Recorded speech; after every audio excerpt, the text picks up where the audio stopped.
everybody, and welcome to this evening's Four Keeps adventure. We are on Darkstar Legacy, part 14 of our Four Keeps adventure, and today is October 23rd, 2022, and you are loved. And that is a very important thing that we like to remind each and every single one of our viewers and listeners at the beginning of each and every single one of these games. If this is your first time joining us, you can go to youtube.com/indooradventures to check up on all of the VODs of each of the games that we have played up until this point. Or you can go towards where anywhere audio casts are being made available for free. You can find us there under the same moniker. And speaking of things that are being made available for free, oh, that's me. That's my music. Thank you, Levi, for pointing that out. Speaking of things that are being made available for free, if you go to patreon.com/indooradventures, you can check up on our after show called Nights in the Courtyard, where we answer questions not only from each other, but also from the community. So if you have any questions for myself or any of these other fine folk, feel free to again join us at patreon.com/indooradventures. But let's say you already support us on Patreon, you already support us on YouTube and Twitch and all of those other wonderful places, and you're trying to think to yourself, where can I go to help support this fantastic show even more? Well, guess what, Acorns? I got your back. Quite literally, in fact, because if you go to indooradventure.redbubble.com, we got t-shirts, we got posters, we got mugs, we got crop tops, we got throw pillows, shower curtains, aprons, clocks, and we even have, I was going to grab a regular face masks with the symbol of Tiamat upon them, designed by our very own Cyberwolf1201, where all of the proceeds for our merch currently goes to help support Doctors Without Borders. So if you would like to help support a good cause or possibly help support the show, you can again go to indooradventure.redbubble.com. That is indooradventure, no S at the end, .redbubble.com. But that is it for my opening spiel. So hey, RJ, who you played today? Hey everybody, I'm RJ, and please check your tabs for any music that's playing. That was me. That was you? Okay. Yeah, it was me. I fixed it. That's why I can't hear it no more. You beautiful fool, you. Aw, thanks. Today I'm playing Caelum, who's not doing very well. He's dead. Floating around at the speed of shadow. Hi, I'm LBHackEmUp. I'm playing Gwen, the Halfling Barbarian. We both go by she, her. Hoi, I'm Cyber. I use he or whatever pronouns. I play Arjhan. Arjhan got his save Caelum plan off of Wish.com and it almost killed him. Him. Hey everybody, I'm Wings, she, her. Today I'm playing as Coriander, the Elegant Paladin, she, they, and he. And I'm the Indoor Adventurer, he, him, and I definitely wasn't almost on the verge of dying from choking from water I swallowed wrong before this session, and tonight I shall be your Dungeon Master. So, last we left off, in response to a knocking upon the doors of the Library of Saloon, your party decided that they were going to go and investigate that knocking, especially because there were, you could see hands and cockroach-like people scattering on the outside windows. It was kind of gross. It was a little creepy, and you figured, hey, let's look outside. Let's figure what all that's about.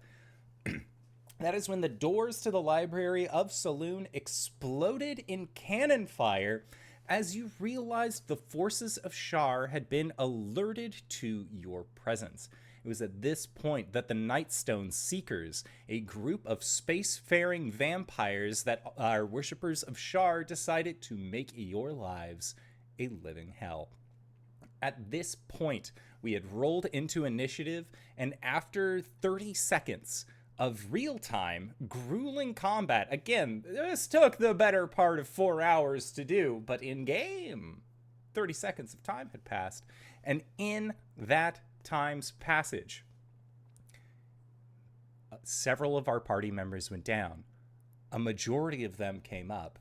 However, that is not to say that all of them did. As we closed out last week's session, having defeated the two primary captains of the Nightstone Seekers and dismissing the majority of vampires and shadows abound, with the Library of Saloon taking on heavy damages from suicidal vampire spacefaring pirates who decided to ram their ships into the establishment. Caelum had been dropped to 0 by a vampire, a vampirate space vampire, turning him into none other than a shadow, as it was his strength that had turned to 0, not his 140 some odd HP.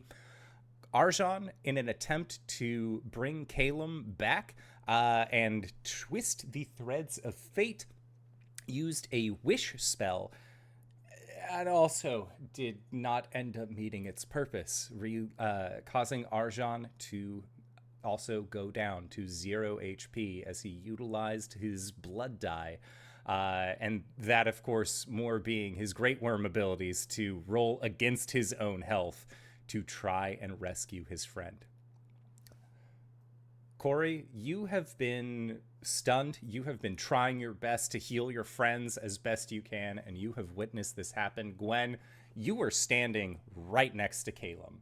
And Gwen, from what you are able to see, is that when Caelum got bit, rather than his body dropping, it seemed like he took several steps back with his with this kind of shadowed form dripping off of his corporeal body. His eyes turn red, and you can tell, like, he is not himself. There is something incredibly wrong with your friend. And as you see the shadow-possessed Caelum begin to come towards you, all of you who are conscious can hear the sounds of tearing pages coming from deep within the Library of Saloon.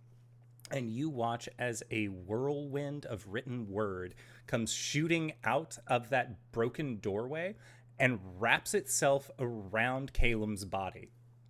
As it does, there is a blast of silvered light, and you can see that that shadow eminence is gone, but your friend does not move. And looking at these pages that completely coat his body, you can see that there is one blank page. And that blank page rests over where his face would be. Rasa is going to fly at this point and catch Arjhan, and she will stabilize you if you have not been stabilized already. Yes. Excellent. So she is going to catch you and make sure that everything is all right on that point. And Skiznabat and his crew make their way, looking rather worse for wear, having taken the a quite sizable amount of damage themselves just from being within this building. It seems like while they were not necessarily fighting the pirates directly, having a building that you're inside protecting doors come crumbling down around you is not the best for them. So they are also looking worse for wear, but notably not as worse as the crew. At this point, I would like to give the actions over to the currently conscious players. Gwen, you are right there. You see that Caelum has been essentially like mummy wrapped with torn pages from inside of the library. And Cori, you are no longer stunned, and you can see, you look around, you see Arjhan is noodle limp, being unconscious. Thankfully, he does not seem dead. But Caelum is looking significantly worse for wear. Sprint towards Caelum. Give him a divine sense. Okay. When you go to roll for a divine sense, make a religion check for me. Oi. 13. 13. Okay. So with a 13, your divine sense fires off. Fae, fiend, undead. He checks. Clear on all of those. There does not seem to be any lingering undead clutching to this boy. With a 13, though, you know that the effects of shadows and the effects of these vampires, by extension, when something like your strength is reduced to 0, you have to solve that problem first before you can attempt to bring a friend back to life. Because if they return at 0 strength, they will immediately falter and fall back into the dead zone. Okay. How would you resolve that? You know that you can either wait a short rest's amount of time. However, a short rest would put you outside of the range of a revivify. Otherwise, there are several restorations that might be able to cure such an ailment on a person. Pretty sure I don't have, as a paladin, I don't have access to any sort of restoration. Okay.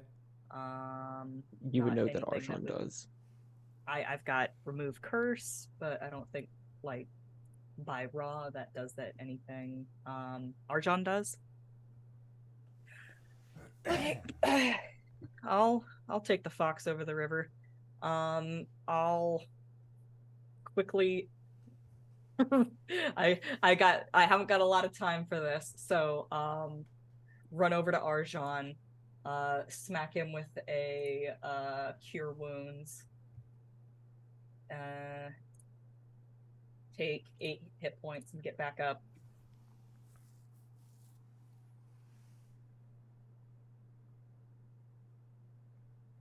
And I'm hitting him with this cure wounds as I carry him over to Caelum. Yeah, Rasa she's like right behind you. Gwen, I assume like you have picked up Caelum and have like hopped back. I don't know if I can. That is fair. What is your strength Is your total? strength lowered too? No, yeah, it's at 12. I mean, I probably could, but like without my magic strength, I don't know like physically if I could like even like fireman carrying him, like he'd be. So I think Gwen, like as soon as she drops rage, her axe kind of just falls. Sorry, Simon. Kind of just falls to the ground. Not you, Simon. This Simon. And she like kind of like puts it on her, straps it on her back, and I think Hexton will give her some heals because he does have his healing touch. But Gwen kind of looks to see where these pages came from. I assume they came from Caelum's god, but you know, always good to check. Okay. Yeah, while Cori is like slapping unconscious Arjhan on the chest with a cure wounds and like alerting him to the fact that Caelum is at 0, Gwen, make a perception check. Also, Gwen could totally carry Caelum. Yeah, I think I did the quick maths. Uh-oh. I forgot. 11. 11? Nope. 13. I can do math. Okay. So you know that the pages came from inside of the library. You do not recognize the script that is on them, but if you want to leave your friends while they sort this out, because you do not have revivifying magics, you will be able to uncover where these pages came from. Okay. I will go. Yeah, I will have one of the boys. The boys. Take me over there. Okay. Probably both of them, because they seem like they've got this handled. Okay. I think she'll just say as she goes, like, "Not allowed to die, Caelum. Not yet." Ooh. Okay. So Gwen, as you and your boys, the Tread Thunder clan officiants, take you into the library, it is a mess in here. It is an absolute wreck. This building has taken cannon fire. This building has taken 2 ships that decided that this was going to be their graveyard, and you are seeing that books are strewn about. The unseen servants that are normally patrolling are vacant. Ravens have fled to safer passages. There are boulders. There is, or not boulders, but there are chunks of rock that once belonged to the wall that are also littered along the floor. And there is, at the end of this stretch of walkway, where you have seen Caelum on several times approach with absolute reverence, you see that the reading pedestal has been knocked over, and there is a nice vellum blue book laying with its spine completely open. And you have seen Caelum approach this book and speak at this book before, almost like it is having a conversation with him. And when you approach, you can see that there are no less than 50 pages that have been seemingly ripped out of that book. And you can see that like small fringe line where you can't really tear a page fully out of something bound. But you can tell that there are definitely a sizable quantity of missing pages here. Huh. Is this good or bad, guys? Meanwhile, outside, Cori, cure wounds. Point to the boy.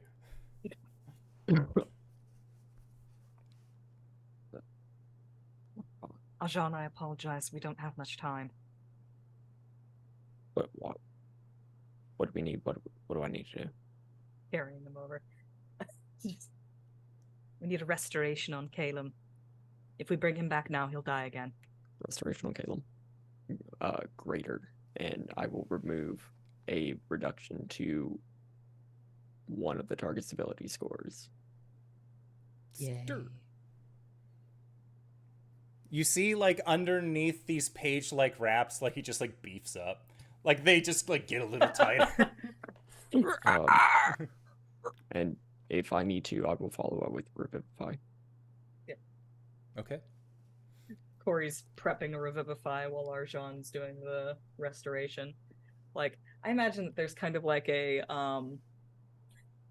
there's a prepped like candy wrapper sort of situation where it's just like pop and there's a diamond, grab it. Oh, it's like a road flare situation where there's Yeah. like the other components in the diamond and you just like pop it from the top like a Ramune bottle and then pour it over the boy. So you are casting Revivify on Caelum. Incredible. Caelum, before this happens, what were the thoughts that were going through your head when these vampires had dropped you to 0 strength and everything for a moment went black? Cinematically, in the moment as he is fighting the vampire captain, he sees off to the side the other ship zoom off and crash into the library, and that was enough to distract him to get like one tapped by drop down to 0 strength by whatever was fighting him. And the last thought in his head was, oh shit. Okay. So that last thought in your head of, oh shit, carries with an echo. And as it does, that echo gets lost. In the darkness, you can feel a breeze against you, and you can feel that there is fabric under your hand, and you're sitting. You don't remember sitting. You don't really remember what you were doing before this, but you know you weren't sitting. You were somewhere else. You were doing something else. But now, as you kind of open your eyes and get a better picture of it, you're sitting on a hillside on a blanket. And as you open your eyes, you see that you are on the rolling hillsides that lead to Shroudport. It's a beautiful summer day. This breeze kind of continues on. You watch as the grass just sort of moves with the wave of the wind. And you hear a voice. Peaceful, isn't it? And you hear the sloshing sound of a carafe of wine being handed to you. And Farron stares out towards the sea as the sun begins to set. I remember when I was younger, I thought that I wanted something busy, something filled to the brim with adventure, dangerous turns, and the freedom that came along with sleeping under the stars night after night. That was a long while ago, though. Not that I don't still have the heart of an adventurer, and most likely always will, but it's moments like these that really make you wonder. What if you just stopped? I mean it. Like, take a breath and listen. The glass doesn't always need to be full for you to really enjoy a good drink. And he motions to the carafe. That's the thing. Right now, I can't stop. If I do, who's going to take my place? Caelum, sometimes you just need to rest. And ask yourself, if every day feels like a battle, do I still know what I'm fighting for? Will I ever be done fighting? Or is this all I know? Do I just keep going? Something about old dogs and new tricks, you know? But at what point do you create a place for yourself that's outside of the battlefield? When things are safe and secure. When I don't need to worry about some giant worm coming down to obliterate the happy little home I made. And Farron nods. I wish that it could just stay like this. Simple. It never really is in the end. No, I don't think it is. At this point, battles don't really seem like battles anymore. No, they do not. They're either something far lesser or far grander. But I miss the simple times. And I know you don't have to stay. And Caelum, when he says that, you can hear echoing off towards the city, Cori yelling your name. Caelum will politely drink the wine that was given to him before putting the glass down next to the carafe.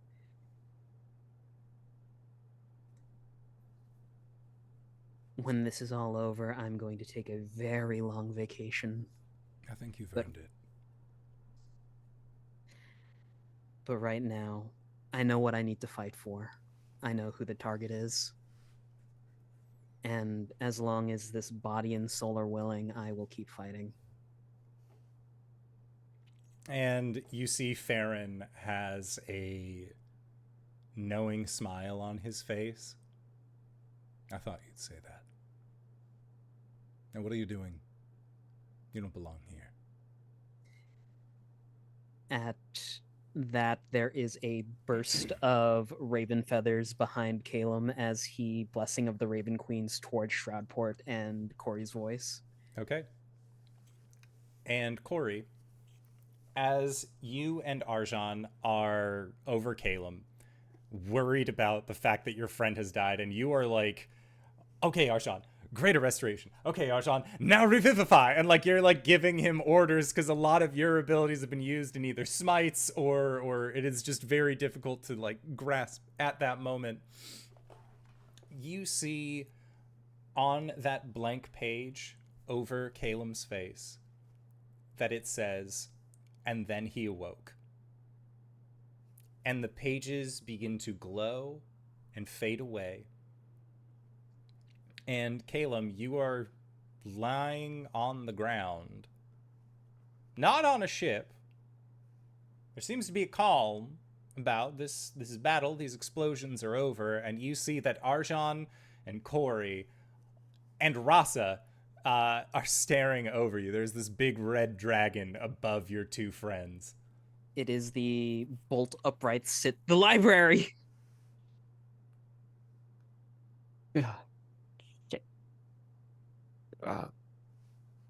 How much strength does he have right now? 15. Yeah, it's his full strength. All the way up? All right, Yeah. cool. That's all the way up. Yeah, take off your runt axe and let's see. Baby boy, I'll still be at 20. Don't you worry. All right. Laughs in 5.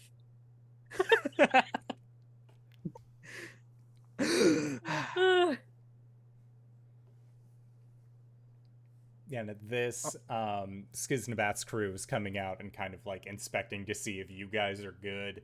Yep. just making sure that everyone's taken care of. But I think that there is this like slow moment of everyone sort of like getting up. The dust is settled. And Caelum, you are alive. He will shakily get up and start making his way into the library. Okay. Nothing ever stops Oh. him. Cori you're will not help dead. Arjhan. Was, I think. You okay? Yeah, oh no. Yeah, Caelum, he'll- as you look around, you have been in this library when it has been full, and you have seen the horror of the previous Raven Queen removing the majority of knowledge from this place. At this point in time, you wish that you could go back to the simpler times when all you had to worry about was the Raven Queen hunting you down. As you witness the domain of a deity shattered and brought to ruin before you. Barely standing. Does he see Saloon? He does not see Saloon, but he does see The Saloon's book, I mean, sorry. That yeah. is correct, yes. Just the hustle over to it, patting Gwen on the shoulder like he's okay. And he'll gingerly pick it up. And Caelum, you can see that there are several pages that seem to like fall when a binding has begun to fail. No. What's wrong? This was my primary way of contacting Saloon. Hello?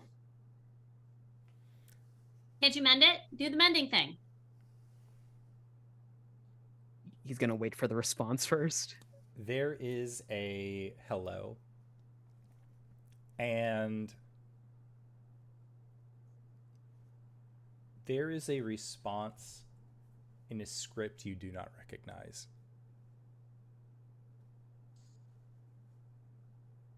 It seems, but from what you can tell, from the way that it was written, and from the words expressed on the page, it is quiet.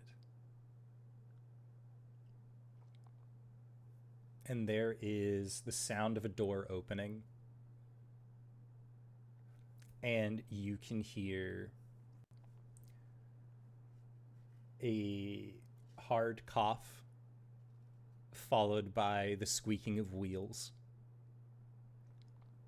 as a older woman who is sitting in her chair, blanket draped over her legs, arm sort of resting on her lap, makes her way forward. Just, what happened here? There was an attack. Her eyes focus on the book. And you can see that there is a pain of recognition. And she wheels closer and makes to not take it from you by force, but like presents her hands like, please place this in mine. Who are you? As he will hand the book over. You would recognize her as Mistra. Oh, she's Mistra, Yeah. just older. Yeah. Oh, there was an attack. Sharp recruited some vampire spawn. They crashed ships into the library.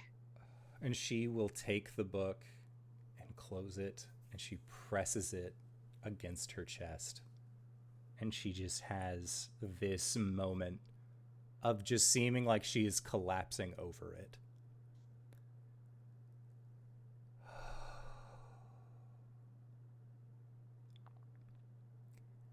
I told her this place was not safe. I told her this place was not safe, and she refused to listen because she believed in dreamers.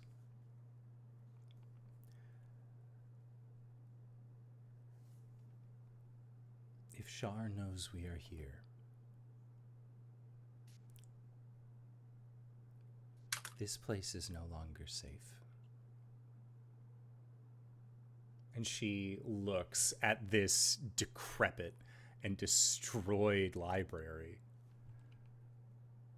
We will be rebuilt again.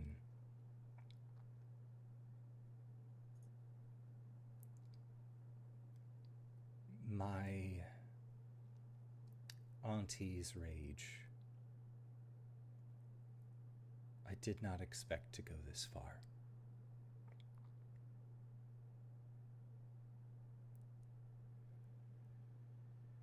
And she just has this very, like, exhausted, her shoulders release.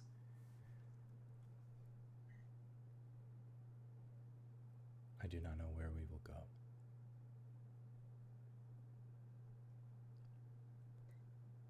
You are friends with the new Queen of Ravens. Is that correct? Yeah.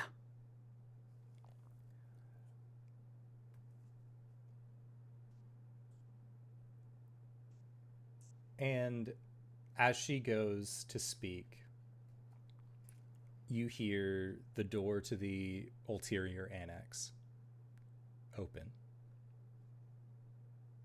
And there is a set of boots that walk forward that you recognize the gait of, as you see in the doorway standing there the Raven Queen, the Season of Death, and at her side, holding her hand, is a child, no older than 10, wearing a hoodie in the depiction of an owl. And Amaris will take a step forward into the annex. And she will quietly walk, her bare feet pat, pat, pat, pat, pat, pat against the stone, until she has come to Mystra.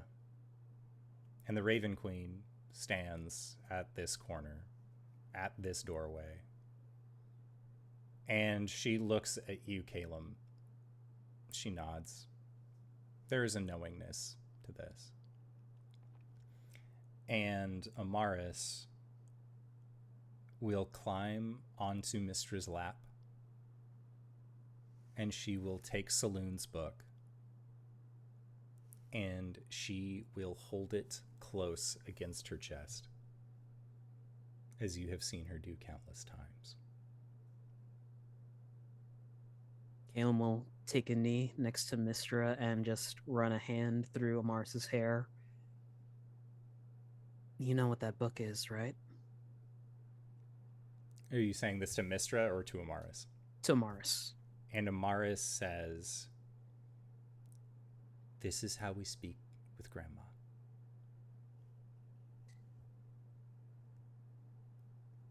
Grandma and Auntie Mystra are going to live with you and the Raven Queen for a while. Can you do me a favor? Mm-hmm. That book means a lot to me, so if you could watch over it until I get back. And she nods. And you see that she just sort of like wraps it even closer against her chest. And as she does, you watch as her eyes close and she gets a look of consternation upon her face. And she begins to faintly glow. And you see that the torn pages and the ripped edges of this book begin to steadily heal. And Amaris says to you, Caelum,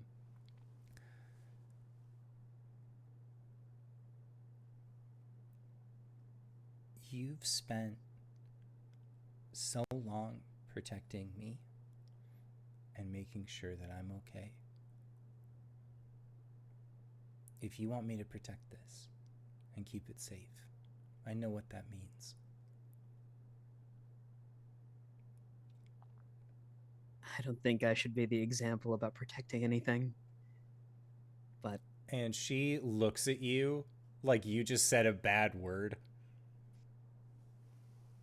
And she says, "You protect me all the time. When the old nasty queen took me captive, you came to save me. You literally just like protected me like 2 minutes ago, Caelum. I protected you for a long time. I was the shield to your spear. And we were a pair.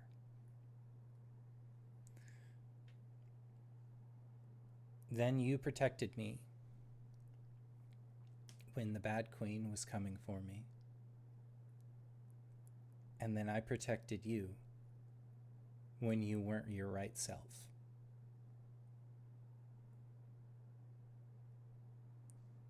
Like a moon, we're circle. Protect, defend, protect, defend, protect, defend. Caelum reaches behind himself, and from his belt he unclips this cylinder, this spherical object.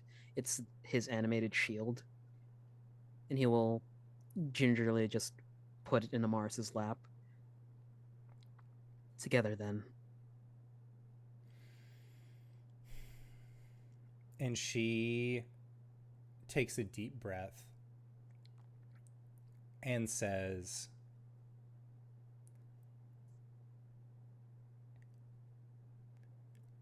I can't go with you.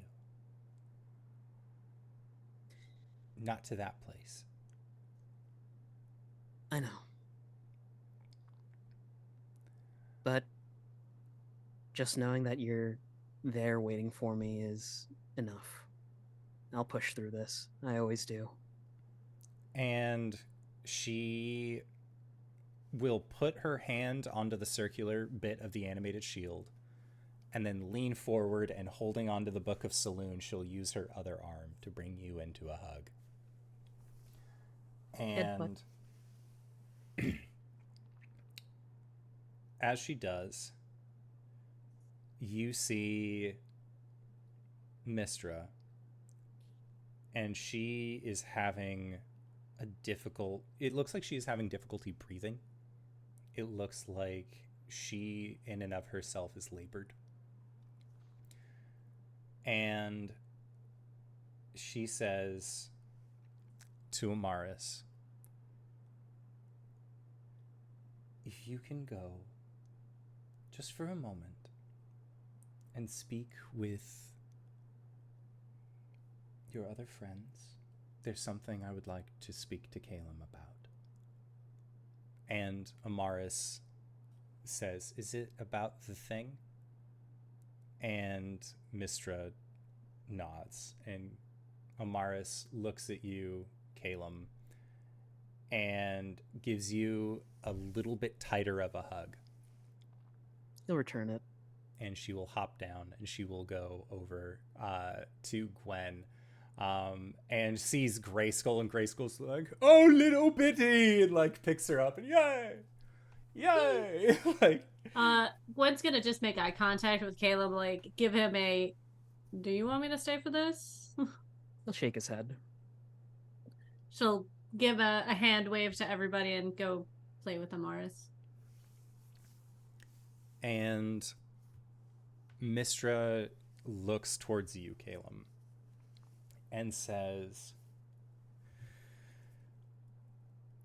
similar to how your companion, Coriander, took on the mantle of Coralon to become what they are. The goddess of magic before me's name was Mistral.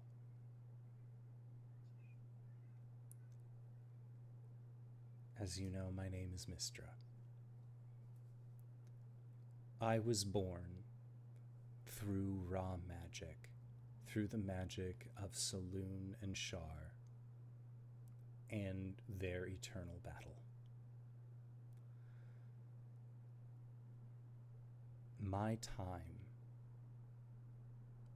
is closing in faster and faster than I would ever think.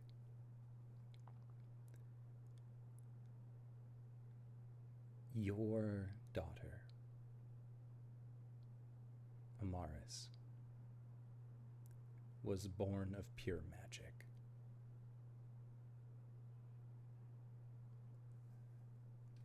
I have spoken with her about training to take on my responsibilities, to help in ways that I couldn't.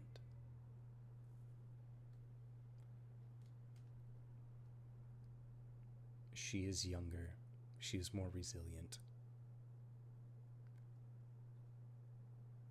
and she would know about how the good intentions of many, many a wizard can have horrible repercussions on who we are.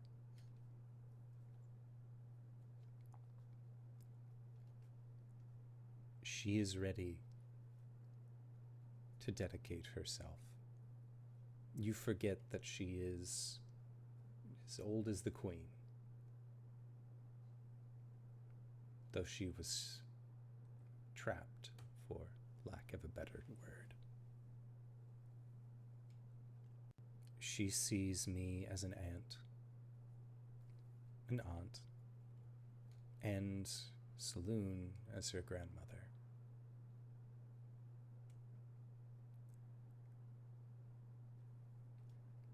So I would ask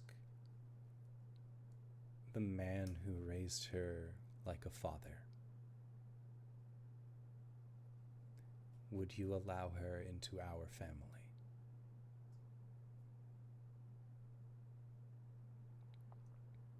There is a very long pause as that furrowed consternation comes onto Caelum's face, like Amaris had gotten that from him. Mm-hmm. How does her mother feel about this? Zarina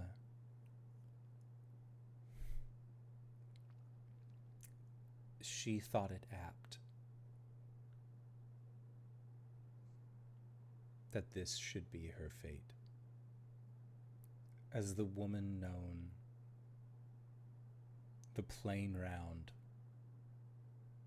as someone who destroyed magic, would it not be fitting that in a way she was the mother of magic as well?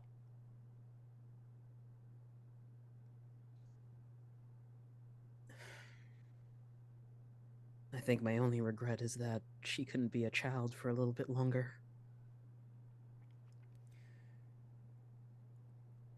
As long as she remains a child in this form, she will not take on the responsibility immediately. It will still be me, at least until I pass. But this way, there will not be a stopgap in the period of time between deities that results in chaos for the realm.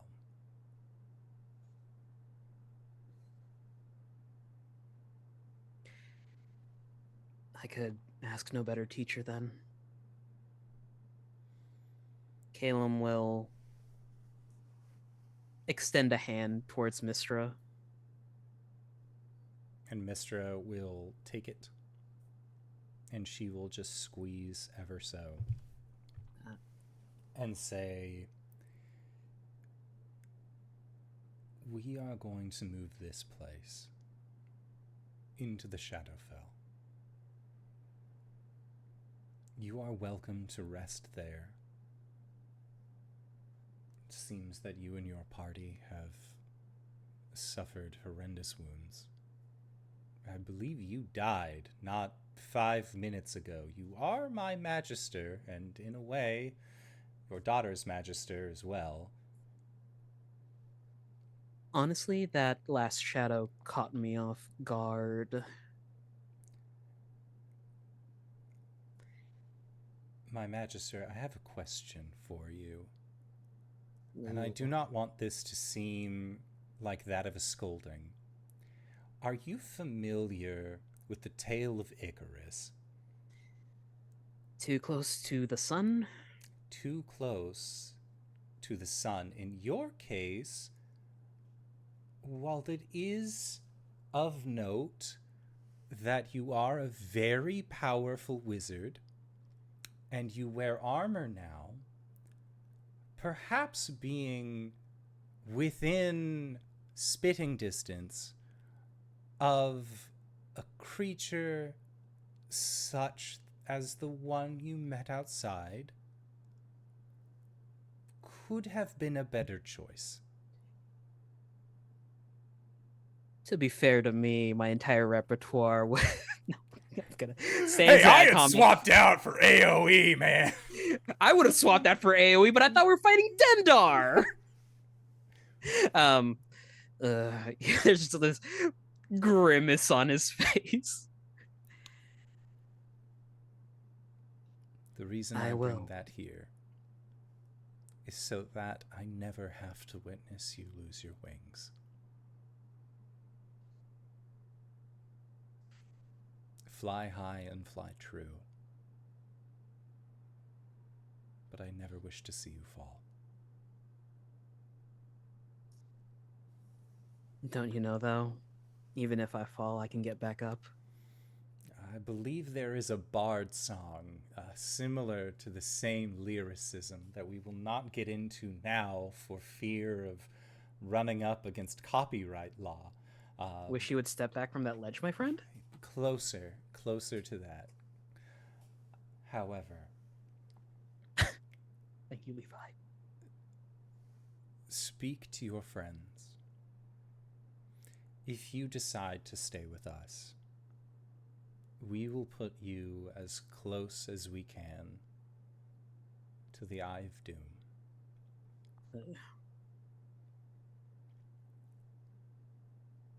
Go. All right.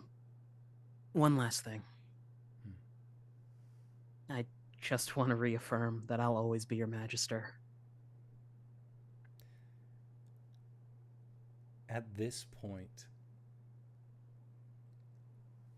you have emptied out the library. You have participated in the destruction of the library. You have fallen under the forces of Shar and come back stronger for it.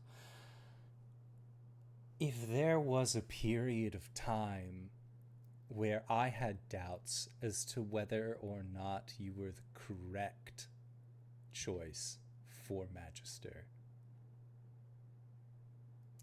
that time has long since passed. Even through all of this, it was always going to be you.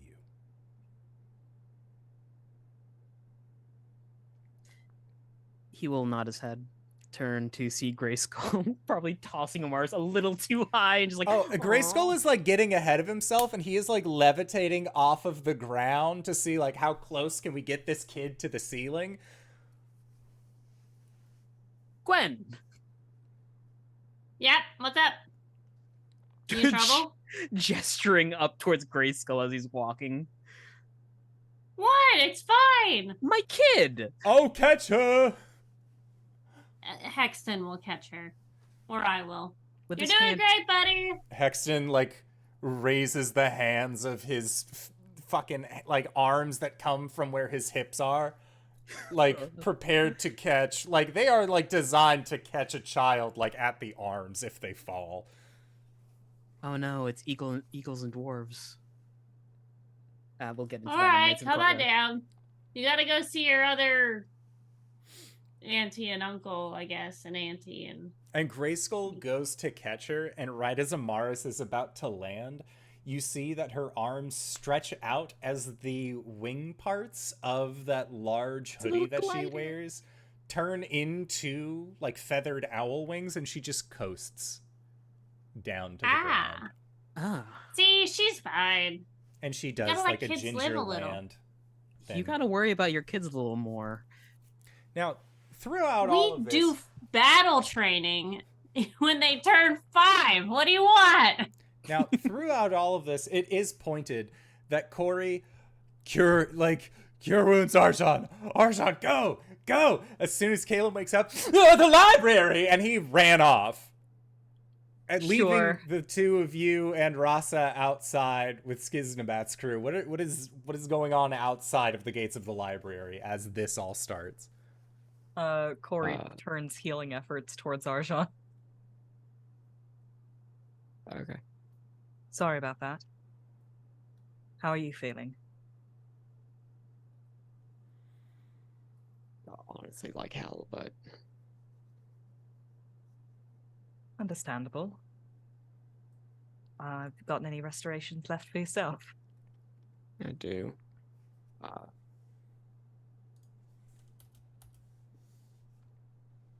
Do we think we need it? Well, are we gonna be resting or? Ideally, we'll rest. If Shah doesn't come back. Why don't you take a moment? I'm going to keep watch. All right.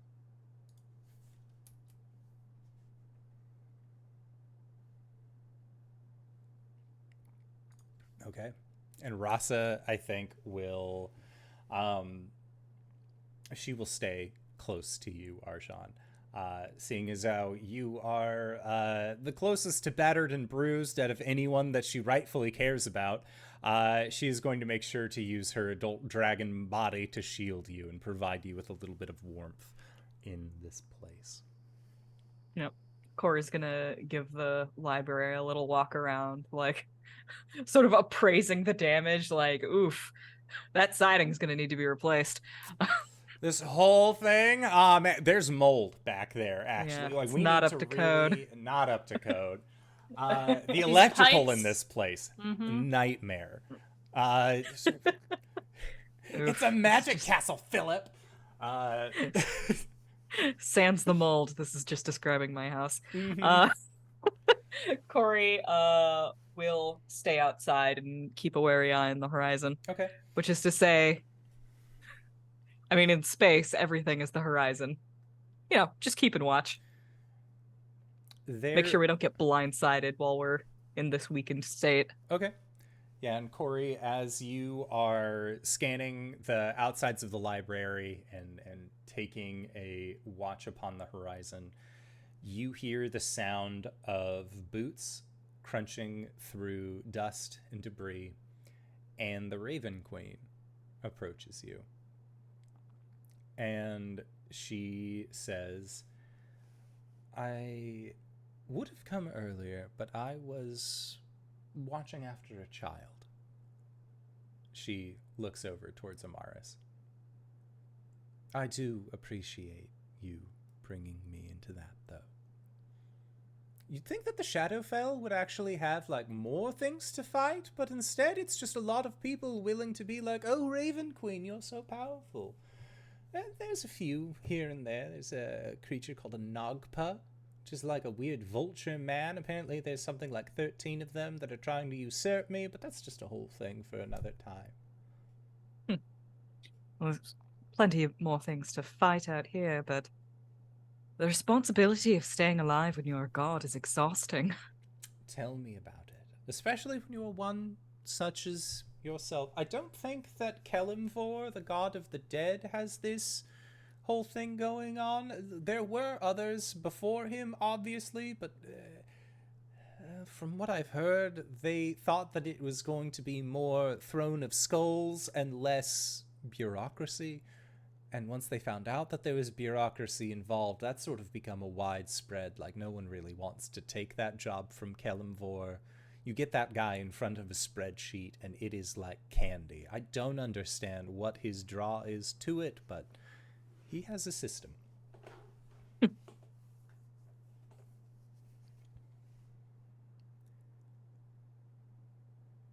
It's not easy being this way. In a way, you have more freedom than the rest of us. because of who you are. How do you mean?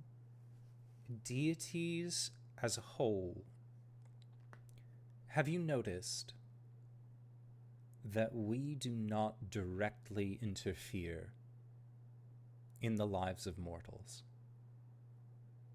We don't show up and just throw gold at people as much as we'd like to. We don't bestow weapons or armor or even any such thing without there being a cost, without there being an agreement of some sort beforehand.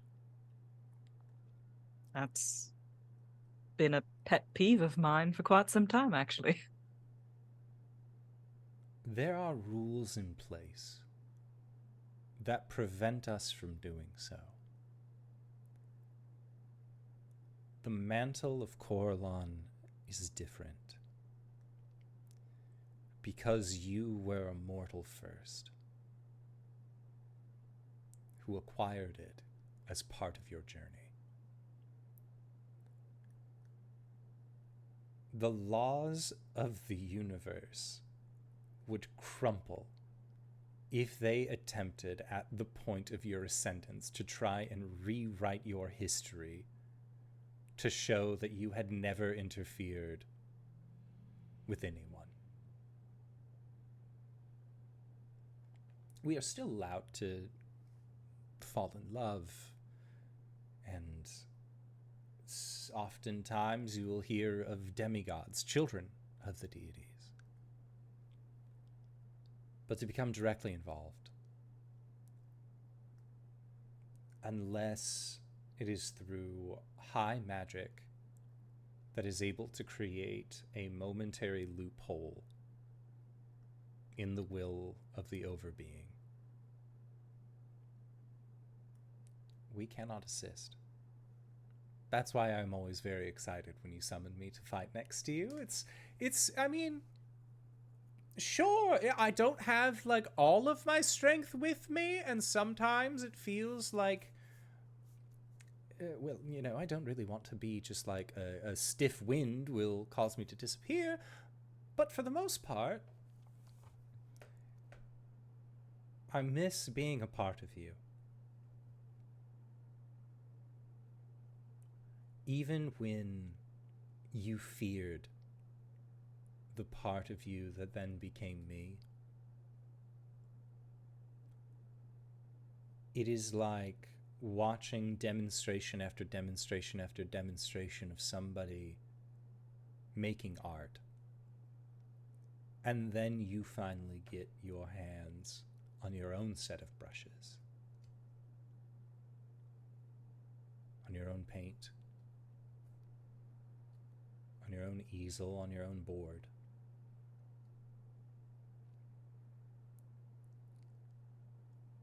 It was beautiful. And now I have legions and people praying to me who I'm excited about, and people praying to me that I'm less excited about. And then there's that whole season of death starting with a bunch of neon-colored werewolves in the Underdark of the Feywild. It's a whole thing. Sorry, that's my fault. And I would so much rather be fighting for my life alongside you against vampires in space, is what I'm trying to say, I guess.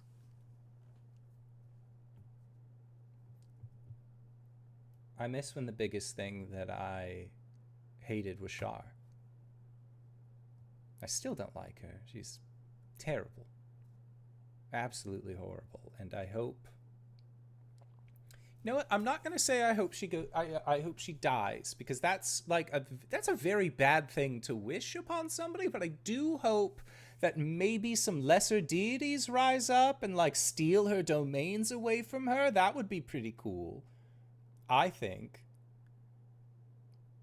Maybe. I mean, I don't know. Am I allowed to say that?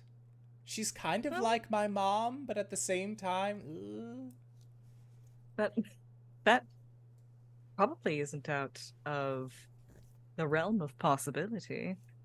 It's how these She is things weakened work. at this point. If anyone's going to do it, it better be now. That's true. I believe I remember you had like a group of adventurers or something like that under, not like the Four Keeps, obviously, but it was like in the Isle of Winter. They were reclaiming lost cities and all of that. Maybe as Coralon, as your like first act of I'm not going to interfere, sort of like hand them stuff and give them a map and be like, Shar's over here, kick the shit out of her. Maybe I'll give you like pushes along the way. Well, what about you? Ever feel like adding secrecy to your domain? Secrecy in my domain goes a long way, but there is somebody for that. Lesanor, thankfully, as he goes by now, Mask, he has taken on quite the role for that. Apparently, harboring the secret of Shar being your birth mother for however long he was alive before your whole adventure in the Land of Ravens. Apparently that was enough to earn him part of that domain. That and, you know, destroying part of her face and then stealing that and then absorbing that into himself to gain her profile. I think that that's part of that.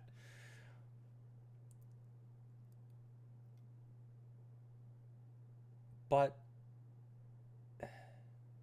secrets aren't necessarily what I want. Secrets are just what keep me safe. Secrets are how I came to be. And as much as I don't necessarily want secrets to be within the realm of my domain, here I am. I suppose that's the part of me that you took with you. It is. Have you felt yourself being more honest lately? Is that why? Just sort of like scratches the back of their head, like, oh. But out of necessity. As it should be. The way that I think about it, generally, for the most part, lying is wrong. Secrets hurt people.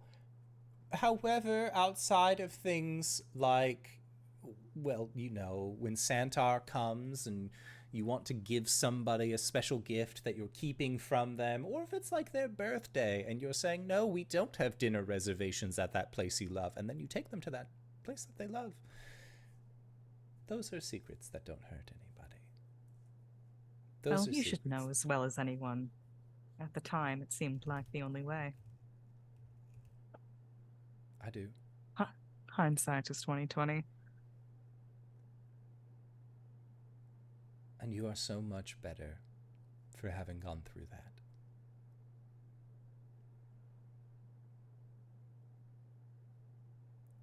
Not that you were worse off before, mind you. But I don't think that we would be talking like this if you hadn't.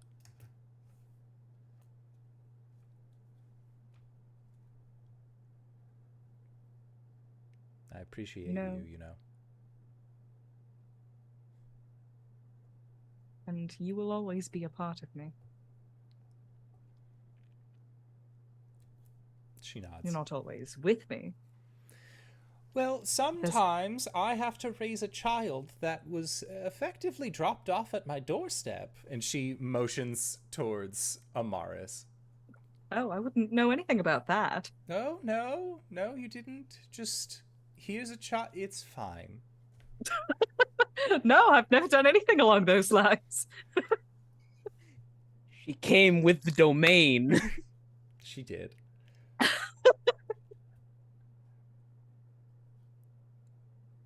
That girl is going to be marvelous. I've overheard the talks, you know.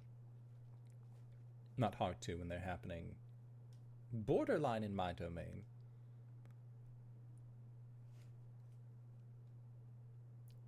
She's to be the next deity of magic.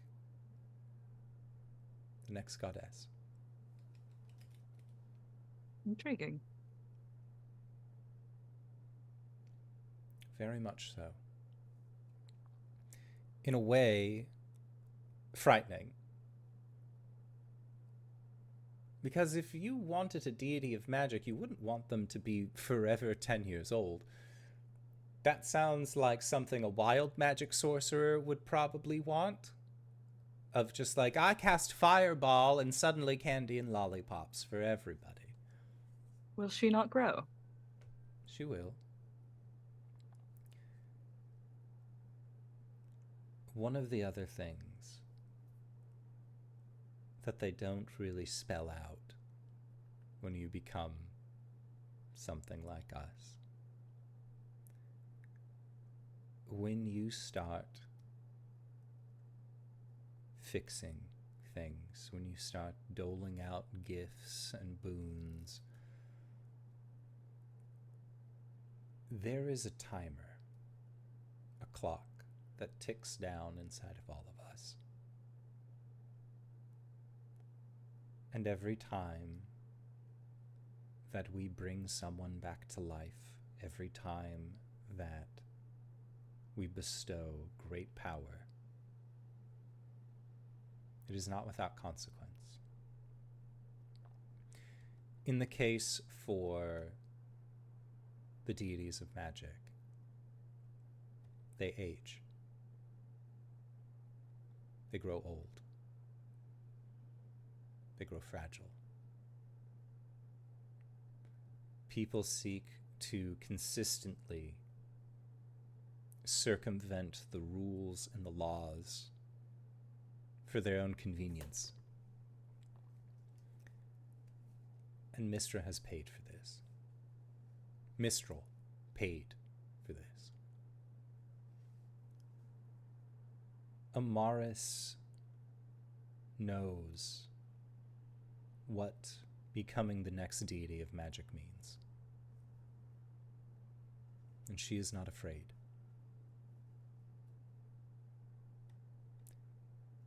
Because the person that she looks up to the most, the person that she cherishes above all else, has sworn to protect the laws of magic. And the Raven Queen will look over towards Caelum. He's fumbling to catch Amaris.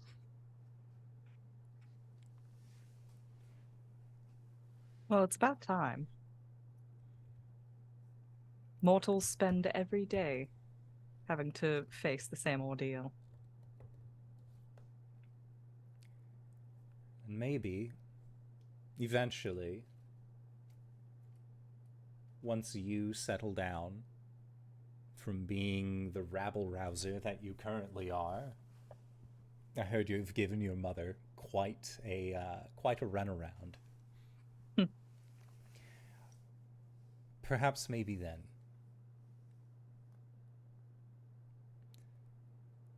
You'll find that there is joy in the simple repetition of giving very, very low-level boons to people who speak kindly to you. Well, if I survive this, perhaps I will.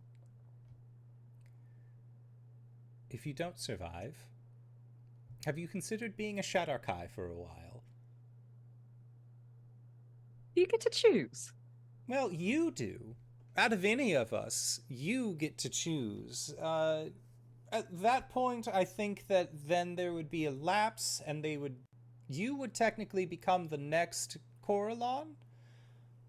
But if you wanted to, for a while, who's to say that Coralon couldn't be a Shadarkai? I mean, I'm not going to stick any kind of sticks in the mud about this one. What? Be one thing for an entire lifetime? Do you even know me? That's true. Maybe a wizard then. Maybe you'd want to be a wizard or a druid. You could change into animals and just be whoever you want Certainly. to be. That certainly is the way. You know what? I should be a changeling. I should be a changeling druid. I could be anything. Anything, anyone, at any time.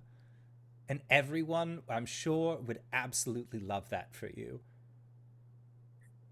You know, I think that there's a interesting interaction with that particular combination.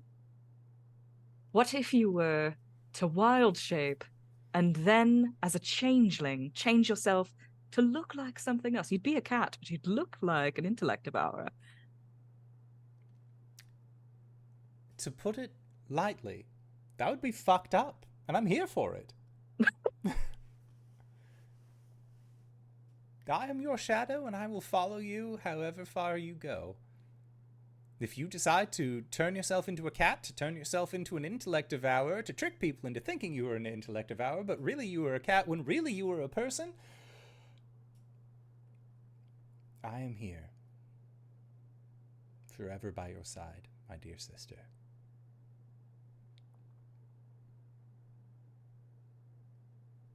That being said, should you ever choose to stay in the Shadowfell, know that there's a room for you. And not as a, if you turn into a Shadow Kai, he, there's a room for you. As you left it, there is always room. Well, presuming the Shadow Kai thing does happen. I did leave a bit of a contingency back on the natural plane.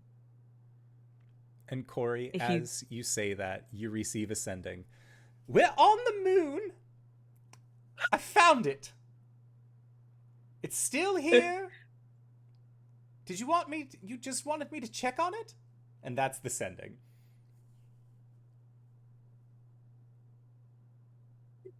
Cori like holds up a finger, like in the universal symbol of like, I have just received a sending. Give me a second.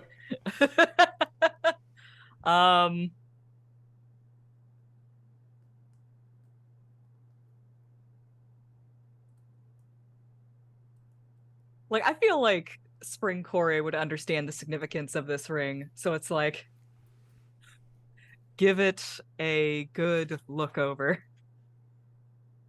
Then put it back. Okay. Thank you. Oliviette will shoot a sending towards you. Ruh-roh. And she will say, we are not putting it back. Going to give to Elistrei. Vaporize the fucker. Job's done. Love you. Kisses. Oliviette. God bless her.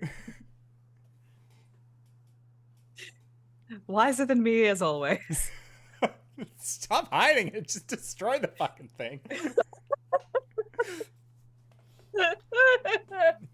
I don't remember why I even put it on the moon to begin with. So that way it couldn't be used against you. Well, yeah, I guess, but destroying it makes the most sense, doesn't it? Oh, right, the Fae. Oh shit, the Fae. I don't know. I've got this goddamn like fairy tale logic in my mind. It's like, no, we can't destroy it. We have to hide it away where it can eventually be used against me. And I think, Cori, as you're having that realization of just like, oh shit, I love her so much, we should just destroy it. That's where we're going to go to our break for the evening. We're going to try and be back in 5 to 10 minutes. Don't go no place unless it's to grab a food, grab a drink, grab a friend, or possibly go to indooradventure.redbubble.com, pick yourself up something nice, and we will see you all shortly. All right, everybody. See you soon! And we're back. Simon! Hello! Yes, I burped at the wrong time. Hold on, I gotta... For the bit. We only got 2 Ask more. not for whom the milk's man, the man's milk for thee.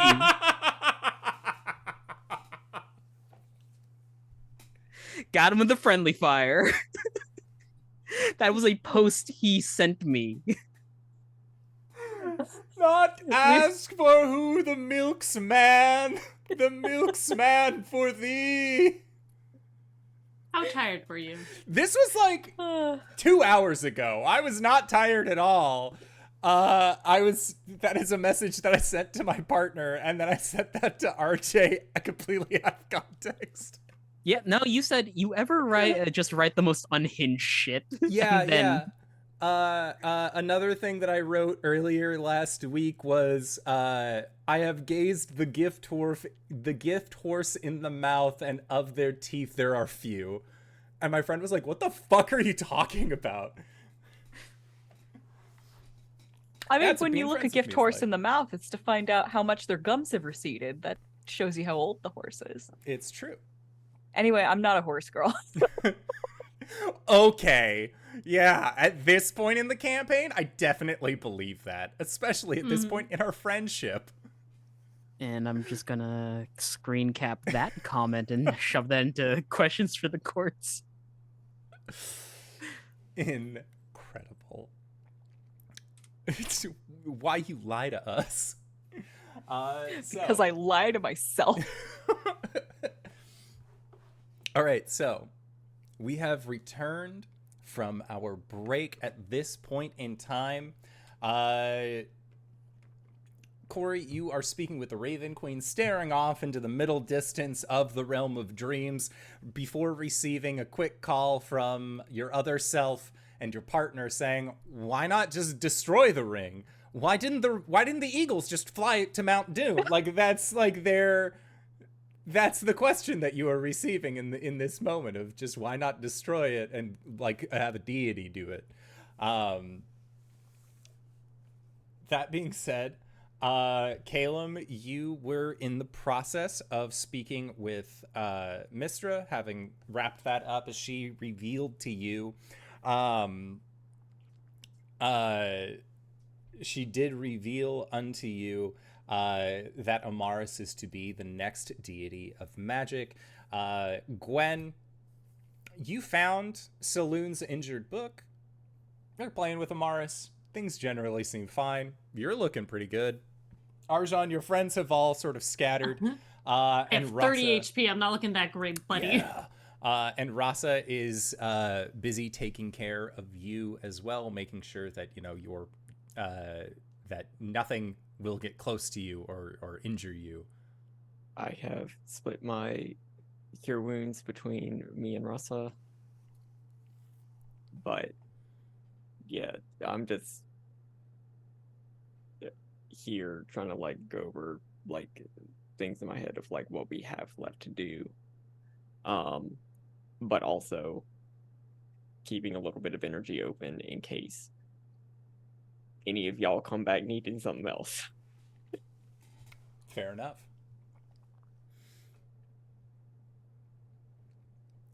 So, that being said, the Temple of Saloon is going to transport itself into the Shadowfell, and from there they are willing to transport your group to as close to the Eye of Doom as they are able to make it.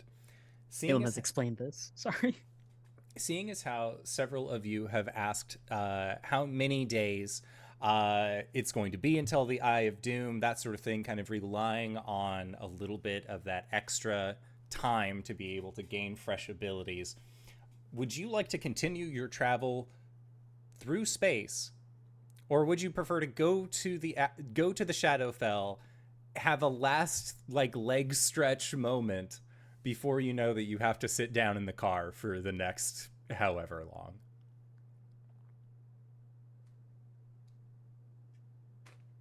It's nice to be somewhere safe, honestly. Okay. Yeah, we gotta recover a little bit. Are we bringing the boats? The deities would be able to bring your ships with you. Skiznavat's crew also would prefer that their ships that the ships be brought to the Shadowfell as well, so that way they can perform the repairs as necessary on their craft, as well as get some possible repairs onto your craft as well. Great. Okay. So, as you come to this decision, Amaris will go and sit onto Mistra's lap, holding the Book of Saloon. And Caelum, you see 3 generations of magical deities in a singular site. Each one of them owing you specifically a more than just their lives, time and time again. They owe you for believing in them when not many do. And you see that Amaris will open the Book of Saloon and take out a quill. You see that Mistra takes out a quill. And the 2 of them write on either page of the book, one on the left, one on the right, as the 3 of them together create a dimensional rift that moves this hunk of rock and everything else on it into a lurching motion, and suddenly the air feels less frightful. It feels less like nightmares are around the corner that you don't know, and more close, just like, oh, it's just depressing here. That's fine. This is like a nostalgic depression. This is good depression, finally, actually, as you return to the Shadowfell. And as you kind of make this arrival, you realize that you are connected to the castle of Eventide. It seems like this castle, there is a lower annex where the library would have been that has since just adjoined where the library of Saloon and Mistra typically would join them, as it seems like you have joined onto this castle. Skiznabat and crew are, as usual, just blown away. Like, they have been on countless adventures, but they have never seen deities just be like, don't worry, we'll take care of you, babe. In the same way that they have seen deities go out of their way to assist you all. How long, I guess, is the better question. How long would you all like to spend here in the Shadowfell? And we can kind of go around the table during everyone's downtimes in their midst, to figure out what we want to do, where we want to go. I have a question. Yeah.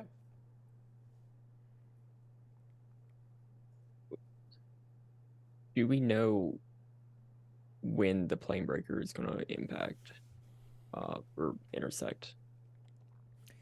You know that the plane breaker is showing up either at the same time or a little bit after your journey should take you there.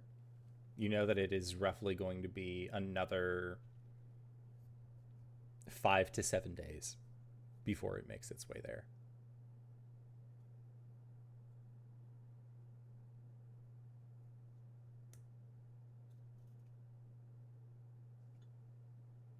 So realistically, how much time would we get and still be able to intersect? To still be able to get and intersect comfortably,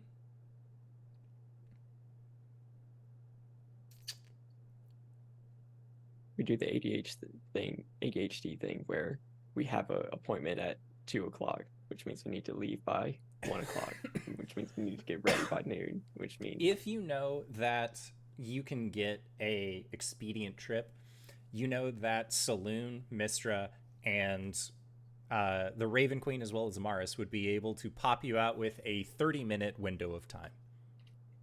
Huh. So you essentially have use of a minimum of 5 days. I would say that with those deities, Gwen, roll a D100 for me. Fine. Simon? Yes. Not you, Simon. Oh, got me again. Sorry. He's just directly here, so I'm gonna roll on his butt. 32. A 32. It's okay. It's okay. So Thanks. no. You made him run away. You know that the plane breaker would arrive on the 6th day. So between 5 and 7. The ADHD nightmare. Screaming. What the hell is a business day? What the hell is business casual? Are Hawaiian shirts just summer flannels? We'll never know. No. Okay. 6 days. Until the plane breaker breaks into worm space. In that 6 days, Skiznabat's crew are going to be working at repairing their ship. They're going to be working on repairing your ship. Caelum, at some point, Viceroy, the stone golem that had attributed itself to you, will ask you, what did you plan on doing with your portable hole's worth of chaos jelly, sir? Honestly, if I had to go nuclear as an option, I would have teleported myself on top of Caius and just dumped it on top of him. Excellent work, sir. But that's only if I have to go nuclear. For the sake of it being a jam or a jelly, would you prefer if I rolled up your portable hole and stuck it into a small vial? So in case none sloshes out? Make it so, Viceroy. That is a very good idea. Thank you for recommending that. You Of are a course, valuable sir. asset. And you see that, like, they, like, straighten up a little bit and just, yes! Like, you have given them the best compliment. They are a valuable asset. Hell yeah. And they are going to go in search of a glass vial that is large enough to fit a rolled up portable hole filled with the blood of a Chaos Tarrasque. And no one else knows about that but Caelum. Nope, not a one. Actually, hey Arjhan, this is like one day. I collected some blood sample from the giant slod we fought. Do you think you could do anything with that? I would not touch it at all. I wouldn't let that touch any of my equipment. That is a fair assessment.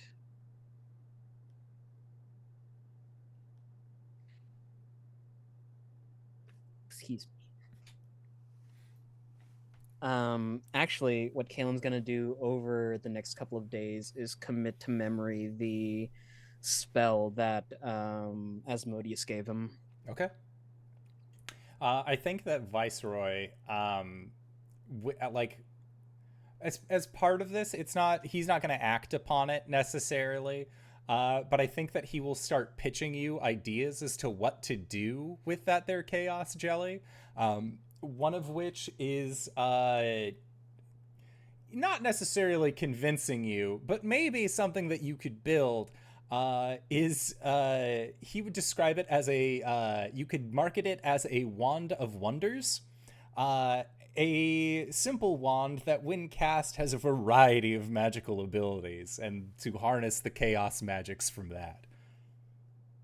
Actually, Caelum, as he's leaving, can you put it in a little glass vial? A little glass vial? A little glass vial. And the little glass vial goes into the gun like a battery. Exactly. Oh. Except the gun is my crossbow. And the crossbow goes somewhere against your anatomy. But for real. But for real, can like if Arjhan hands him Do you want to potion launch it? Yeah. That'll be a hell of a grenade. It would destroy. That's just a shot. Yeah, it would be the equivalent of in Hot Ones terminology, this is da bomb beyond insanity, whereas the rest are regular ass hot sauces. Like, this is the spiciest vial that you have. It is so concentrated that if shot, it will destroy the portable hole as it bursts open because of the properties.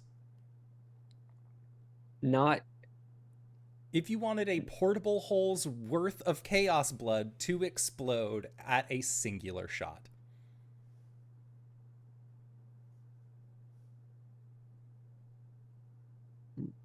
I'm down for it. I was just thinking, like, put in 1 glass vial's worth and just shoot it. Not the glass vial of the portable hole. But So a glass vial of chaos blood. A singular dose. Mhm. Okay. Yeah, you can do that as well. I mean, at that point, why don't you just shoot the portable hole inside a bag of holding and then we just get rid of Caius in the astral sea? No, because then we would need to go all the way back. To the astral To the sea to astral seal sea. him, you're right. Okay. And if I'm anything, thinking... that frees him. True. Why don't more evil entities do that? They do. I've got myself 2 bags of holding.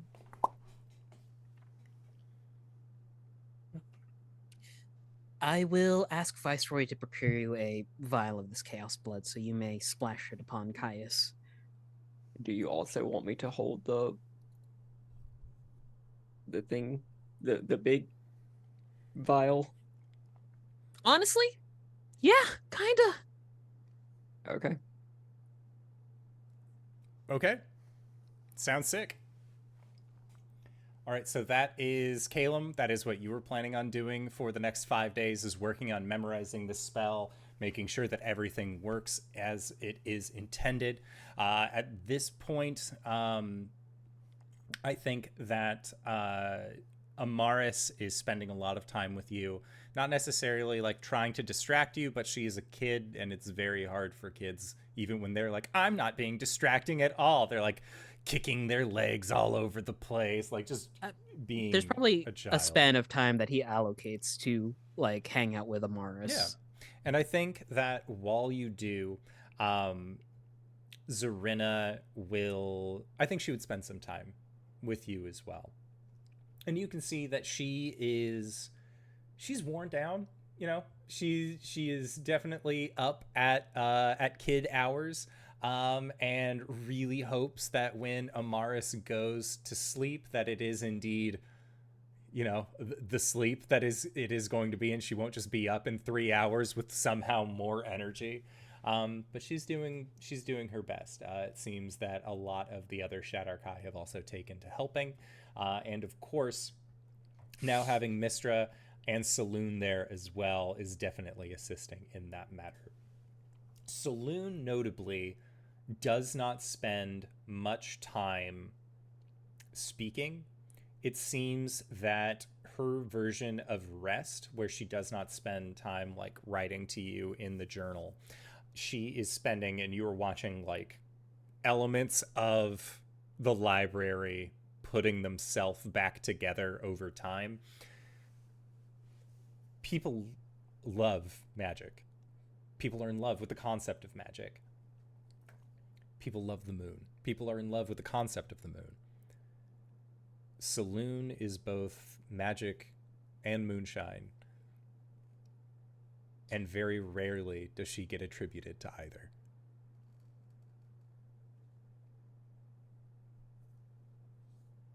There is also a span of time where Caelum is just casting mending wherever he can on the library, on the book, giving a prayer, hoping that it might help heal her. Okay. Sounds good. Gwen, you know that you have roughly 6 days until it is go time. You were in the Shadowfell.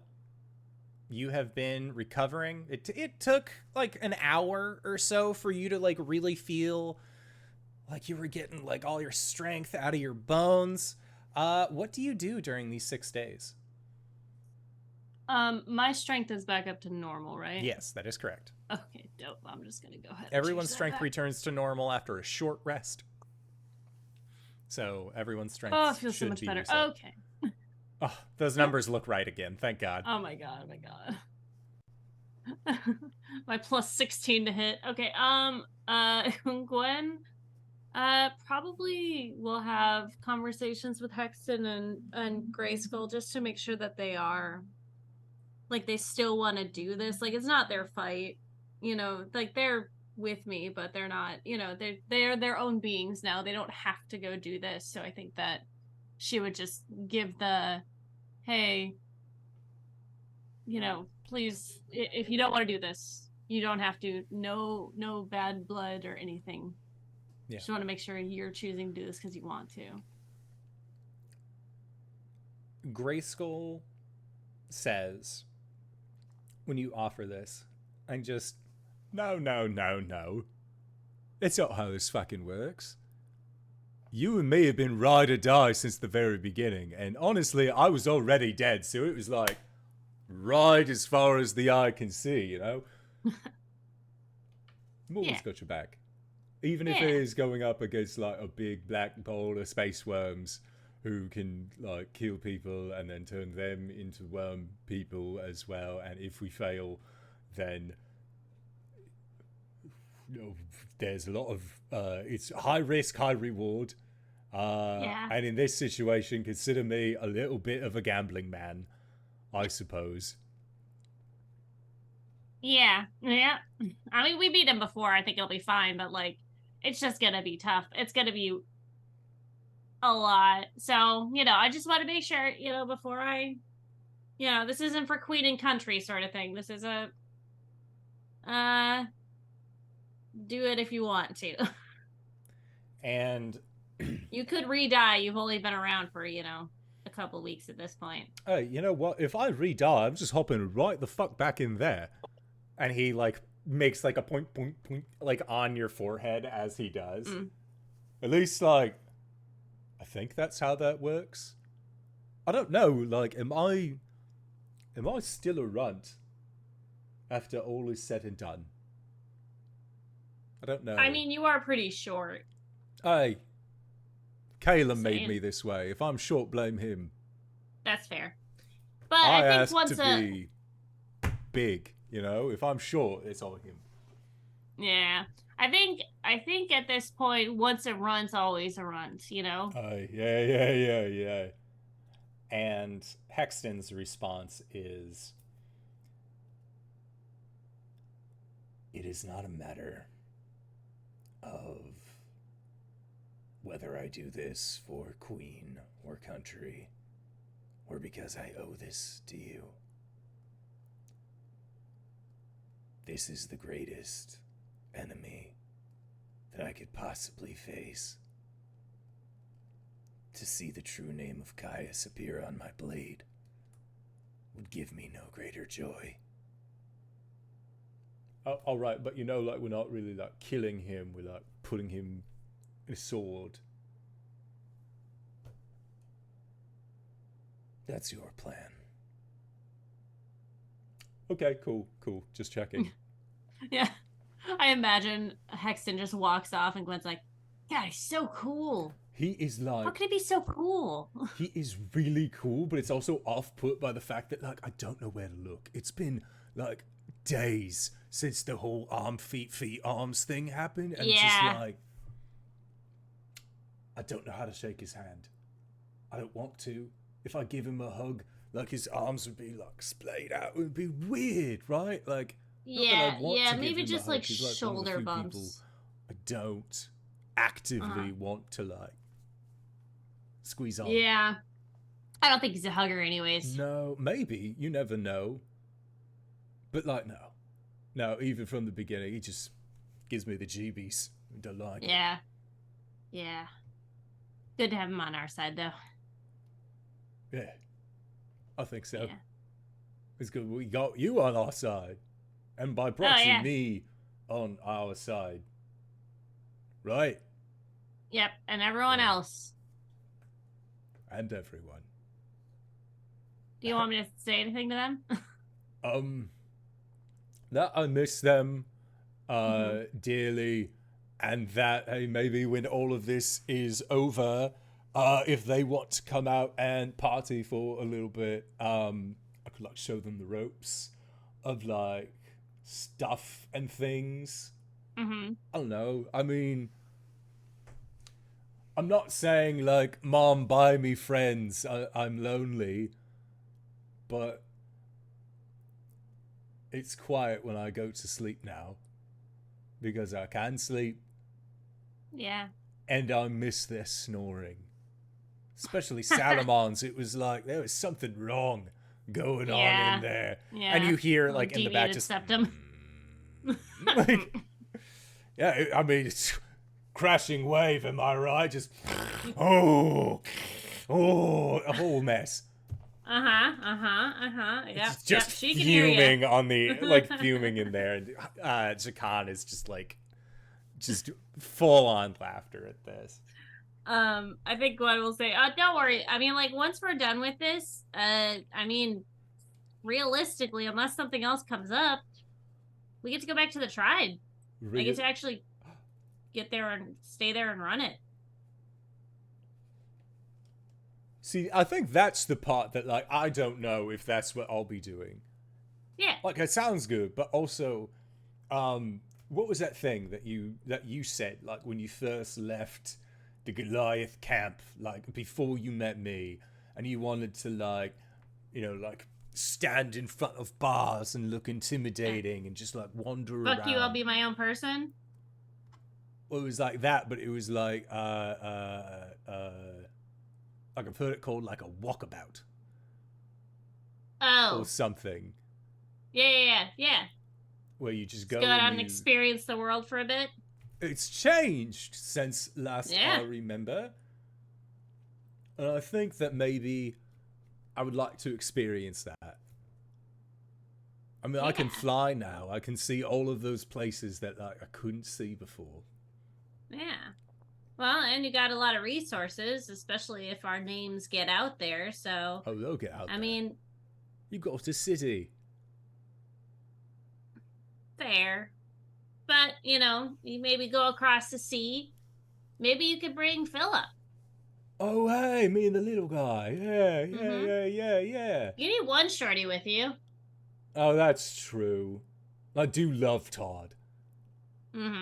Yeah, he's basically a god now, so, like... It would be the best. It would be so much fun. And, like, he could tell me all about, like, acting and how to put on ruses. Yeah, lying and shit. Yeah, I think I'd like that.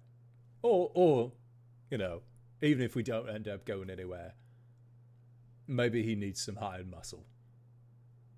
He can teach me a thing or two about being a man about the road. Where, you know, like, your first instinct isn't just like, oh, that guy has stuff, I should kill him and take it. Yeah. Or, like, scare him and take it. Yeah. Plus, I think I would feel better knowing that you're with him. Yeah. For both of you. I think that sounds lovely. But I'll get you a sending stone so that we can talk to each other, like, every day. I am going to use all 25 words every day. I'm going to let you know about plants that I saw, and rocks that I kicked, and skulls that I crushed. Yeah! Tell you everything, because you're my best friend. You're my best friend. Thanks, buddy. And Grayskull will just kind of, like, give you a tight squeeze. Okay. Cori, you have 6 days. Last you heard, Spring Cori was on the moon with Oliviette. They were speaking to Elistray about how to best destroy that ring. You're assuming that it gets destroyed. You haven't heard any sendings back being like, she couldn't do it. The ring is cursed. The moon's haunted. Oh, no. Yeah, thankfully you have not heard any of those things. And it is a quiet 6 days, albeit I think that a lot of Cori's time spent is making sure to essentially get Summer Cori back out to try and establish them once again. So I think that is going to be the majority. But if you wanted to do any other downtime light activity, now is the time. Cori's gonna work on getting Summer Cori back out and fit to fight. She's gonna work on getting herself back and ready and fit to fight because she used up all of her hit dice, and like getting all of those back is gonna require at least 2 long rests. So That's fair. she focuses on that as well. She's gonna send the sentient arm back to her father because she thinks that he might like it. As you send it back to your father, it takes about a day for him to respond. And when he does, he says, "My dearest daughter, that was an absolutely wonderful present. Thank you so much. The baby is going to love it." So thoughtful. Yay. What a kind older sister. Yay, I'm glad. What child doesn't deserve a sentient arm as a companion? You know what? Character development. Like, when Cori was that age, he probably would have been scared to leave them alone in a room together. Mm-hmm. He's gotten over first child syndrome real good. Good for him. He does let you know that he has made his way back to the Feywild upon several people informing him that maybe he should take some PTO. Yeah. And he, like, as he's responding, he's just sort of like, "Oh, you know, like, it's nice. Kind of missed it here, you know? It's, maybe a staycation is in order." He deserves it. He works hard. He does. But he is also thinking about, and he will let you know this as part of a written letter, I think, but he is thinking of making essentially like a guest house for Kat and their child to stay, so that way he doesn't always have to be going to the hells and like kind of just feel funny and fidgety the whole time. She can come to Spring, and you know, then she'll feel funny and fidgety the entire time. Great. It works out perfectly. you could just like, you can move back and forth between the houses. I mean, that's why we have several houses to begin with, right? It's true. But yeah, it seems that your father has returned to the Feywild. You will also get a message from your mother, saying, essentially giving you the victory. She said, and the message states, "Cheeky, going to the one place I couldn't follow." Knowing that you had gone to the moon. Yeah. I think that I'm gonna let her believe that I did that to get away from her and not for other reasons. So like, yes. Foiled you once again, mother. Mm-hmm. Good game. Checkmate. It's like, we are... And also I totally was the one who did that. Mm-hmm. Oh yeah. Cori's looking forward to getting Spring memories back, assuming she survives. Speaking of, she's gonna make sure that the Raven Queen promises to look after Oliviette and her Spring side, assuming she doesn't return. Oh, of course. Yeah, worst case scenario that you don't return, she will look to the Rookery and await your arrival. Nice. All right, cool. Yeah, Cori gets her affairs in order, but spends an equal amount of time ensuring that she doesn't that all of those efforts were in vain, i.e. she does survive and we're all successful. Like, you know, she's just gonna do her best. Yeah, plan for success. Don't plan for failure. Planning for failure is a season 2 problem. Okay, plan for success. You know, account for failure. Yes. Okay. Arjhan, during your period of downtime, what do you do?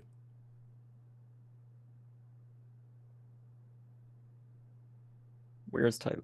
What is Tylero? Tyler's Yep, Tylera has made landfall on in Aldera, and she is going to be going to get them eggies. She had been sailing for quite some time. How long does do we think is going to be left on her thing?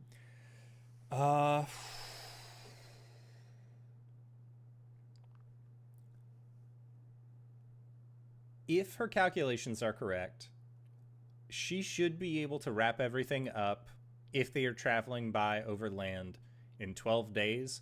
If they had means of some sort of aerial transport, they could probably wrap it in 3.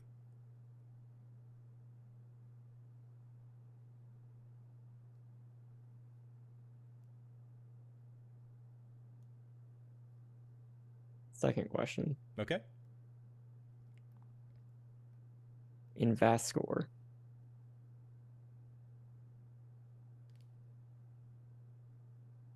is SL40, I don't know the rest of his designation.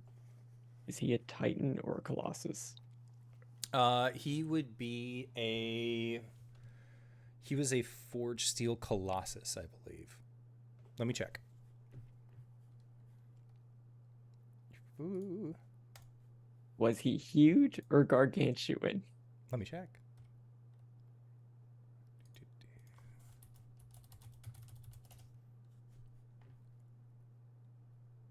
Ah, come on, load faster.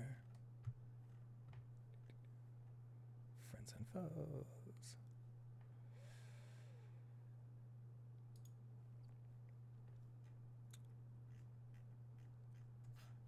Loaded the wrong one. Why would you do that? He was a Warforged Titan. So that would be a huge construct. Okay.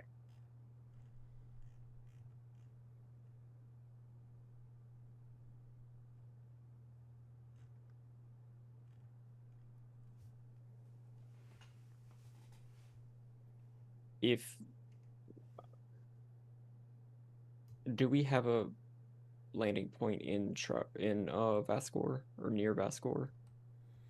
Did we put one there for Caelim's thing? I would say even if you didn't, you'd be able to rekey it over the period of 6 days to be able to go between.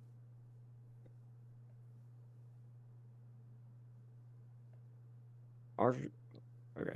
Arjhan is gonna go over there and see if he can borrow the construct. Yeah. Knowing what this is for and the fact that you're like, hey, remember that thing that crushed your town?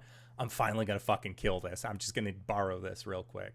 Ozzy is more than happy to assist with providing that to you. And I think I remember us talking about a modification to it. Something with his hands. We can figure out what that is later. Yeah.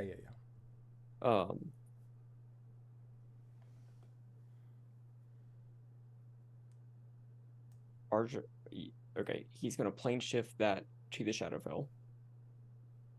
Okay. And he and Rasa are gonna go pick up Tylera and make that trip done. Okay. Sounds good. Yeah, you assist her, and there is a moment where Tylera is just like, oh my god, dragon. Like, she's like fangirling over Rasa, and Rasa kind of feels just like, okay, like, I know from Arjhan, your whole thing, you can stay like 10 feet back. And Rasa is normally like, if somebody approaches her, she's very like, aha, okay. But like at this, she's actually very she's very good about setting a boundary. It is not a very it is not a warm trip with Tylera, No. but we have a mission. We're getting the thing. We're getting it done. things got. And once you find the twin eggs, all of the Abishai that have joined Tylera, they will harness them. You see that they have these sort of like mechanized carriers that they will wrap around them, and then together with these mechanical implementations, the Abishai will take those eggs into the hells. They will take them to a furnace where Tiamat and Tylera are going to work together to create a more consensual Draconian.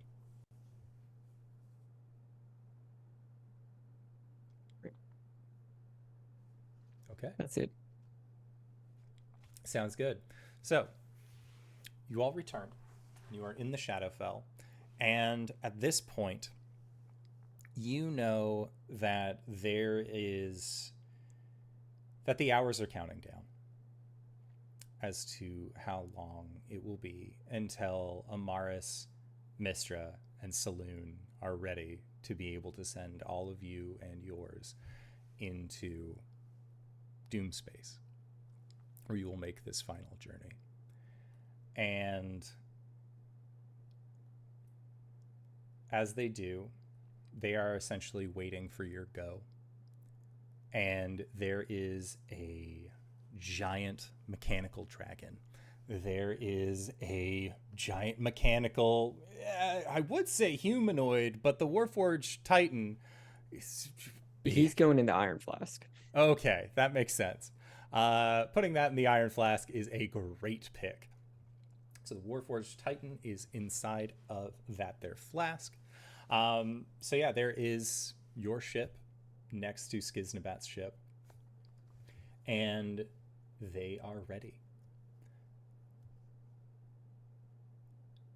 Your group gathers around the Tyrant, this mechanical ship made in the initial shape of Tarlean that has since been retooled to be a sleeker, more accommodating design, something with a little bit more aerodynamics to it to help facilitate the travel through space. And your group gathers into the ship. Skiznabat's crew gathers into theirs, and from the deck you can see, all of you, the deities that you have helped along your route come to stand before you. You see Mistra. You see that Mistra is holding the Book of Saloon, which at this point is, for the most part, mostly put together. You see Amaris holding the hand of Zarina, and with her other hand, she is holding the hand of the Raven Queen. And Lesanor is there as well. It seems that something of this grand a scale he did not necessarily want to miss out on, though he has stayed, albeit to the shadows, during your stay here in the Shadowfell. You watch as these deities begin a ritual to transpond through space and time to place you within a hair's breadth from the entrance to ultimate danger. Amaris holds the hands of these deities, and Caelum, you, as somebody who has entered into a coven before, realize that Saloon and Mistra together were powerful in their own right. There is a third deity with them now. These deities have essentially formed a coven of magical power for their godling might. And as your groups in your separate ships feel the energies wash over you, a beam of brilliance that surrounds you shoots up into the sky and pierces through the ever-present clouds of the Shadowfell. For the first time in the Shadowfell's history, they see the night sky. Generations that pass by will speak of this day as dragonflight. As for miles around, this beam that tracks into the heavens above, you witness, or they would witness, a sparkling, majestic metallic dragon and what looks like a regular ship that should belong in the sea sailing until they evaporate into light. There is a jolting sensation as you feel yourselves being shunted through the crystal spheres, no longer having to worry about what space connects to what, until you finally arrive into what looks like a generally gray area. It is gray because in Doom space, there is no sun. At the center of this crystal sphere, where a sun otherwise would be, even from where you are, which is at this point a safe distance away, you are not being pulled into its gravitational field, you can see what has been colloquially known as the Eye of Doom. And there are rocks that are being pulled into it. There are derelict ships that are being pulled into it. There are a variety of things that are being pulled against their will into it. And you all are more than likely one of the first sane group of adventurers with asterisk, like a special weird little T symbol that you'll also see means a footnote later on, that are wanting to sail directly into this thing. Caelum, you had raised your hand earlier. Everything froze for me. That's why I raised my Okay. hand. Like, oh, is everything okay? Everything is okay on our fine. end. Cool. Okay. That's me then. And Skiznabat will once again ask if we all are ready. Aye.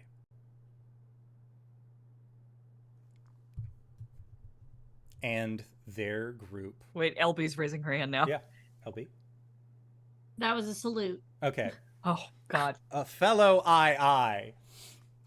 Wait, I need to know.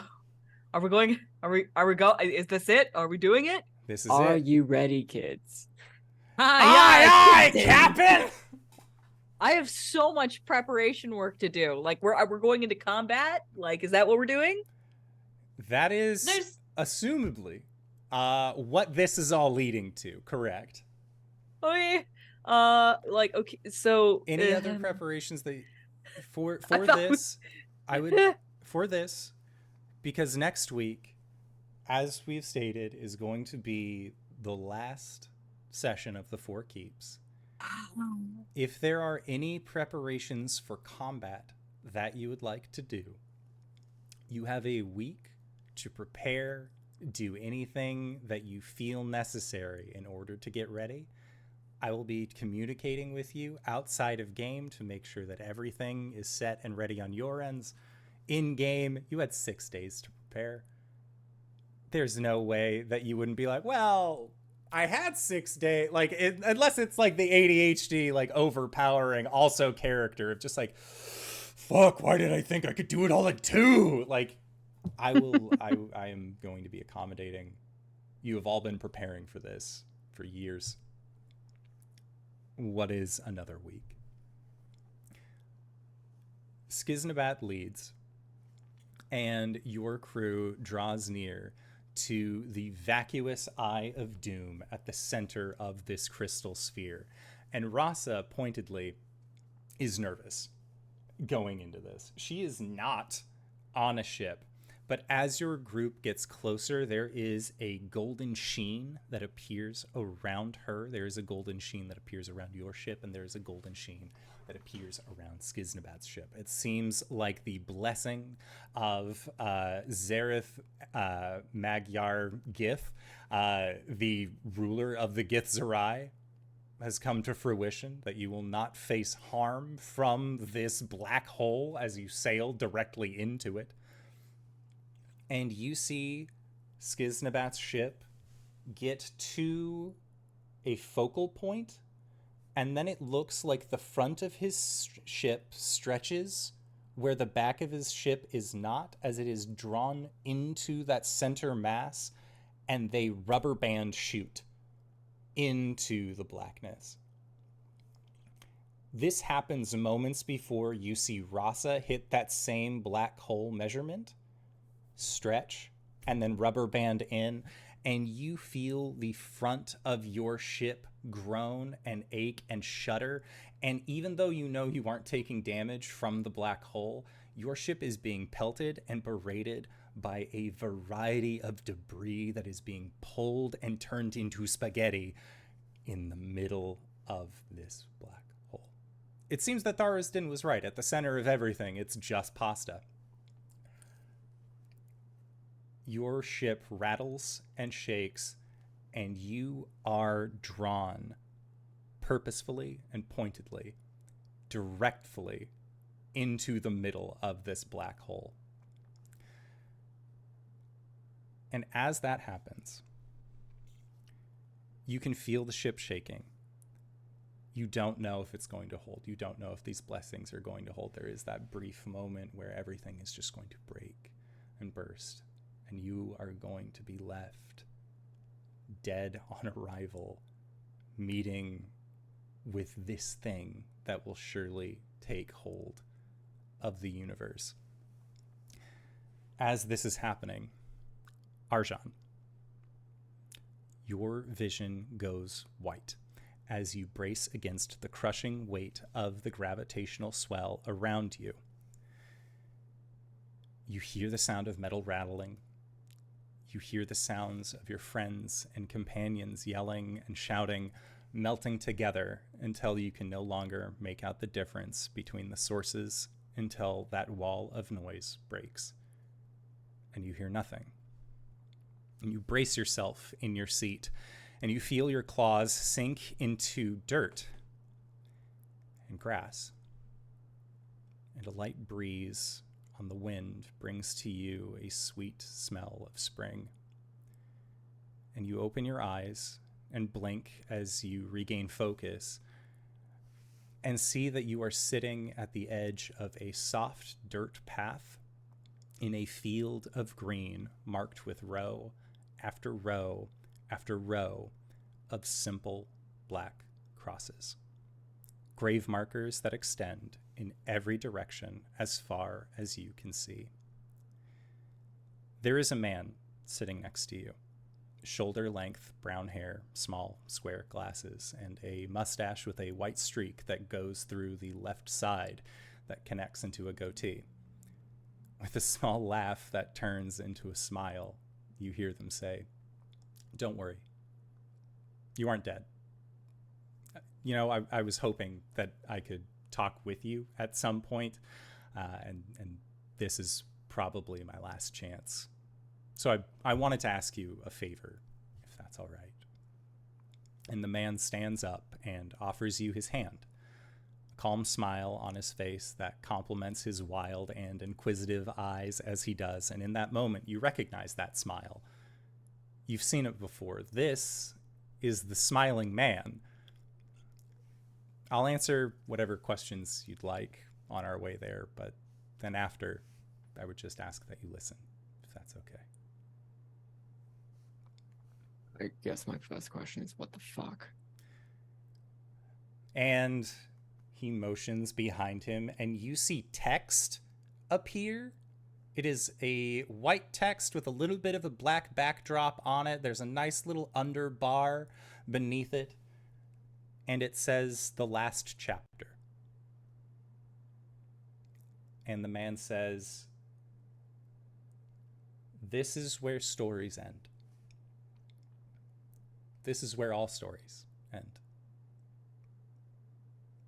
This is where the other Arjhan's stories will end. Not you. But this is where my story will end.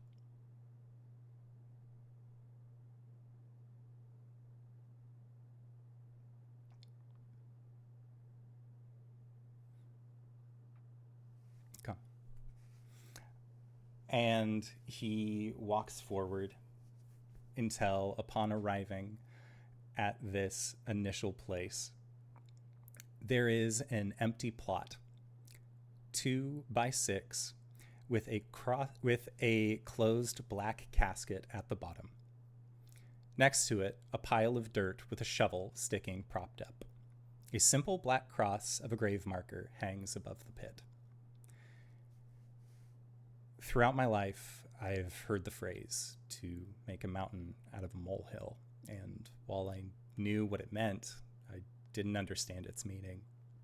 I always thought that it was when you focus on something in a negative light and people, for who they are, see that and write it off as stubbornness or arrogance or any other kind of particularism that grips them. But I realize now that it's because of perspective. Something can mean the absolute world to you, won't be held in the same standards as others, or something that you've spent so much time and energy building up, it's not met with the same reaction that lives up to the standards you've put on yourself. But that's why it's always important that we share our stories of the molehill. So maybe someday someone else will see the mountain for what it is. And the man motions to the pile of dirt next to the empty grave and laughs. "Behold, my mountain!" Before he turns and motions for you to walk down the path before you. I think the hardest thing now that you're here, that I have you here, even though I know what I want to say, I don't know how I'll say it. So I'll start with something that I've wanted to say for a really long time now, and I haven't had the chance to say it in the way that I want. Thank you for being here. And I mean that. I can't think of anyone else that I would want next to me at the end of this chapter, however final it really is. And he approaches a grave marked with a red rope and a blue scarf, lovingly tied together, resting on the marker. I have told countless stories. I have lived hundreds of lives and seen the world through eyes both fresh and old, and each time there is something that I learn about myself. Because that's the way that these stories have lived, by taking on their own voice. I simply set the cart into motion, and I find myself along for the ride most times. And that is what has been so amazing to me watching you for as long as I have. Because your voice isn't mine. To me, yours is fresh and beautiful and has broken my heart on more than one occasion. I have laughed with you a lifetime and seen every moment of your pain, but your story isn't finished. And in the future, I won't be able to sit so close to the stage. So let me congratulate you for all that I've seen and all that I know you will become because of it. And he continues to walk past the next grave marked with a jade green tie and a folded black suit resting upon the glass. The man's hair grows towards the middle of his back, and you realize that his glasses are now in the shape of the full moon. When I was there at this world's creation, I was able to see far enough into the future that I could witness its downfall. And that was tied inextricably to you and your dear friend Coriander meeting who you would learn to be Caelum and Gwen in a tavern, being strangers even amongst yourselves. Humble beginnings. Since that day, I have found myself digging my piece of the molehill. Since that day, I knew I would meet you. I wanted to see the passage of your life and tell a story that was beyond mine.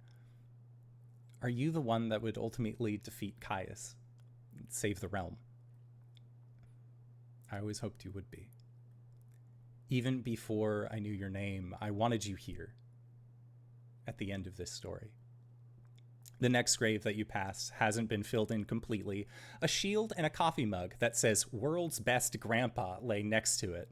And though these armaments appear brutal in nature, there is a candid sweetness that comes from them, like the smell of blackberry briars on a hot summer day. But it was never just mine. The story, I mean, since the day I found myself, I have been surrounded by people like you who make me want to change, who make me want to do so much better for my molehill than just a mountain. Your party, your group has meant the world to me, because every day of my life has been better for knowing you. He pauses before a small black cross with a set of antlers mounted to them, the antlers themselves covered in strings and trinkets, a small bell, and hanging from the lowest branch, an ivory silhouette of a young-looking man with antlers similar to the ones that it hangs from. You helped me find my voice.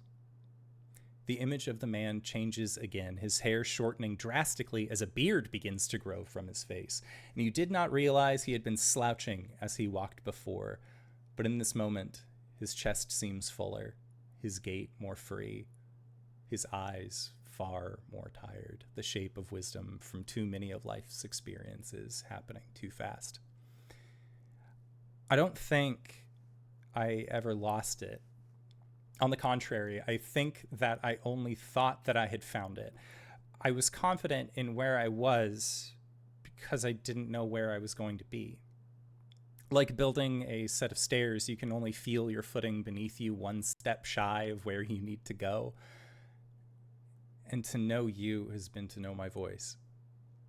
Not for how it sounds, or not even for the words that it carries, but to know the feeling of my voice. The way it rumbles deep inside when I need to say something, and the strength and the knowledge to know how to say it. And you pass by a site marked by a well-worn black hoodie, folded lovingly at its base, the image of a hexagon with what appears to be a small chimney popping out of the top, text faded beyond legibility resting above the heart. There is a sullen expression that passes over the man's face as he passes by this article of clothing. He kneels down and tenderly feels the fabric in his hand as a small black cat with a notch missing in its ear appears from behind the pencil-thin cross, and he scritches her forehead as she stretches atop the sweater curling in for a nap. The consistent smile drops from the man's face. The beard fades with it until it is just a mustache that is left, and with that last sparkle behind his eyes, in his eyes fades as well. And he stands his back towards you as he silently walks down the trail. It is in that silence that you realize that you are not alone. Looking over your shoulder behind you, you see that every grave stands the form of a person. A shadow over their eyes as they walk out into the road behind you. Farthest back, you see a man with elven lineage and reptile-like spikes step out with determination, his smile weary. A gray-skinned debutante with a wicked grin, an antlered boy who smiles through the pain of falling stars, a tiefling girl with a smile like sunshine, dwarves, humans, lizard folk, cowboys, aarakocra, and tieflings.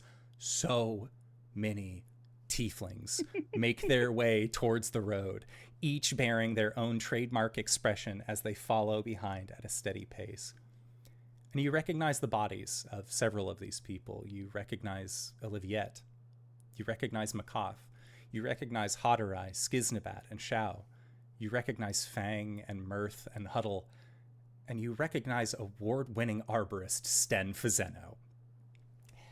As you walk, you begin to hear the crowd hum a tune that you recognize, and you have heard it countless times, though it feels like you could have only ever heard it in a dream.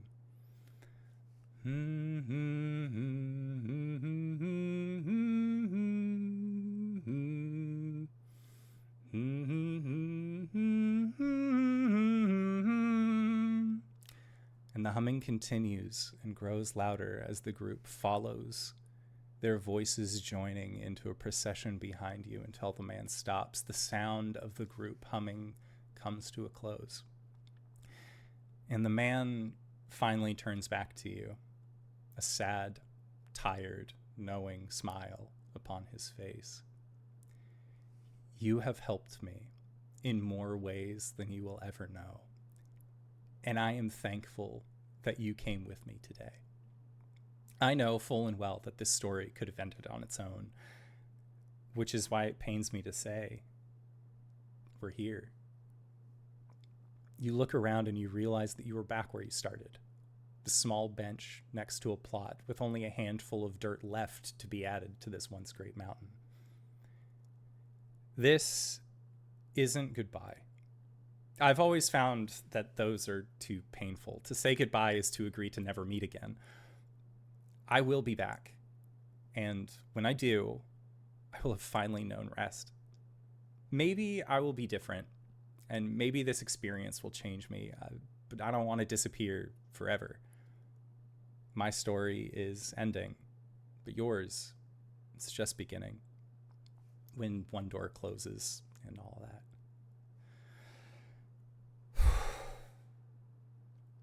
A friend of mine once told me an important teaching. When you depart from someone you care about, you should never say goodbye. You should say see you soon because you hope that you run into them again someday. And he sits on the bench and motions for you to sit next to him. This story, this version of me, the way that things are and the way that things have been, are tired, Arjhan. And I know that soon enough, I will rest. And I will return different than I was before in ways that I could never account for.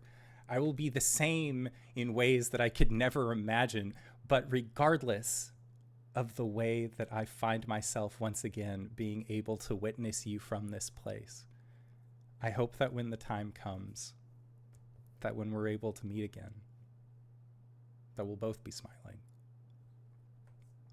And the smiling man stands and stretches tall, reaching their arms towards the sun in the sky before they walk over to the last handful of dirt by the plot as they grab that handful and straighten to their full height.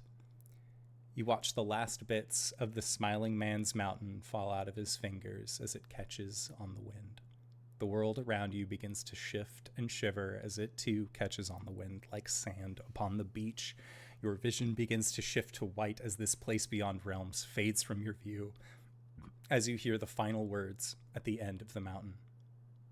See you soon, my dear friend. And that's our game. Into what the fuck? Anyways, I hope that you all enjoyed it and that everybody had a good time. I know that I did, but I always have a great time whenever these folks are on the channel. Hey, RJ, where can we find you? What do you do? Hey everybody, I'm RJ. You can catch me at RJustice282 on Twitter, Twitch, and all the socials, the Blue Sky, TikTok. How fucking dare you, Simon? But yeah, you can catch me here one last time next Monday. For this season, at least. Other than that, Thursdays are with the Hype Goblins, Saturdays at GGK, and Sunday mornings, once again, at the Hype Goblins. DanaeKeener.com. Hello, I'm a mess. I'm LBHackEmUp. You can find me at LBHackEmUp on the Twitters and the Twitches and the Blue Skies and all that fun stuff. I will be live next on Friday. Red and I will be playing some spooky games, and then I'll be off on Sunday. So light week for me. But yeah, DanaeKeener.com. God damn it, son. Boy, I'm Cyber. You can find me on sure, Blue Sky, why not? And Twitch. Here for now. DanaeKeener.com.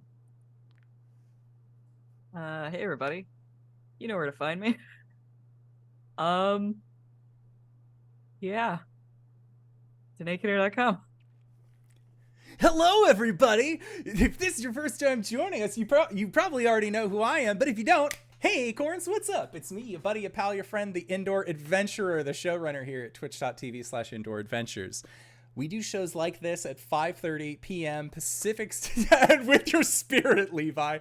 We do shows like this at 5:30 p.m. Pacific Standard Time on Mondays and 3 o'clock p.m. Pacific Standard Time on Sundays. If this is your first time joining us, you can go to youtube.com/IndoorAdventures to check up on all of the VODs of each of the games that we have played up until this point.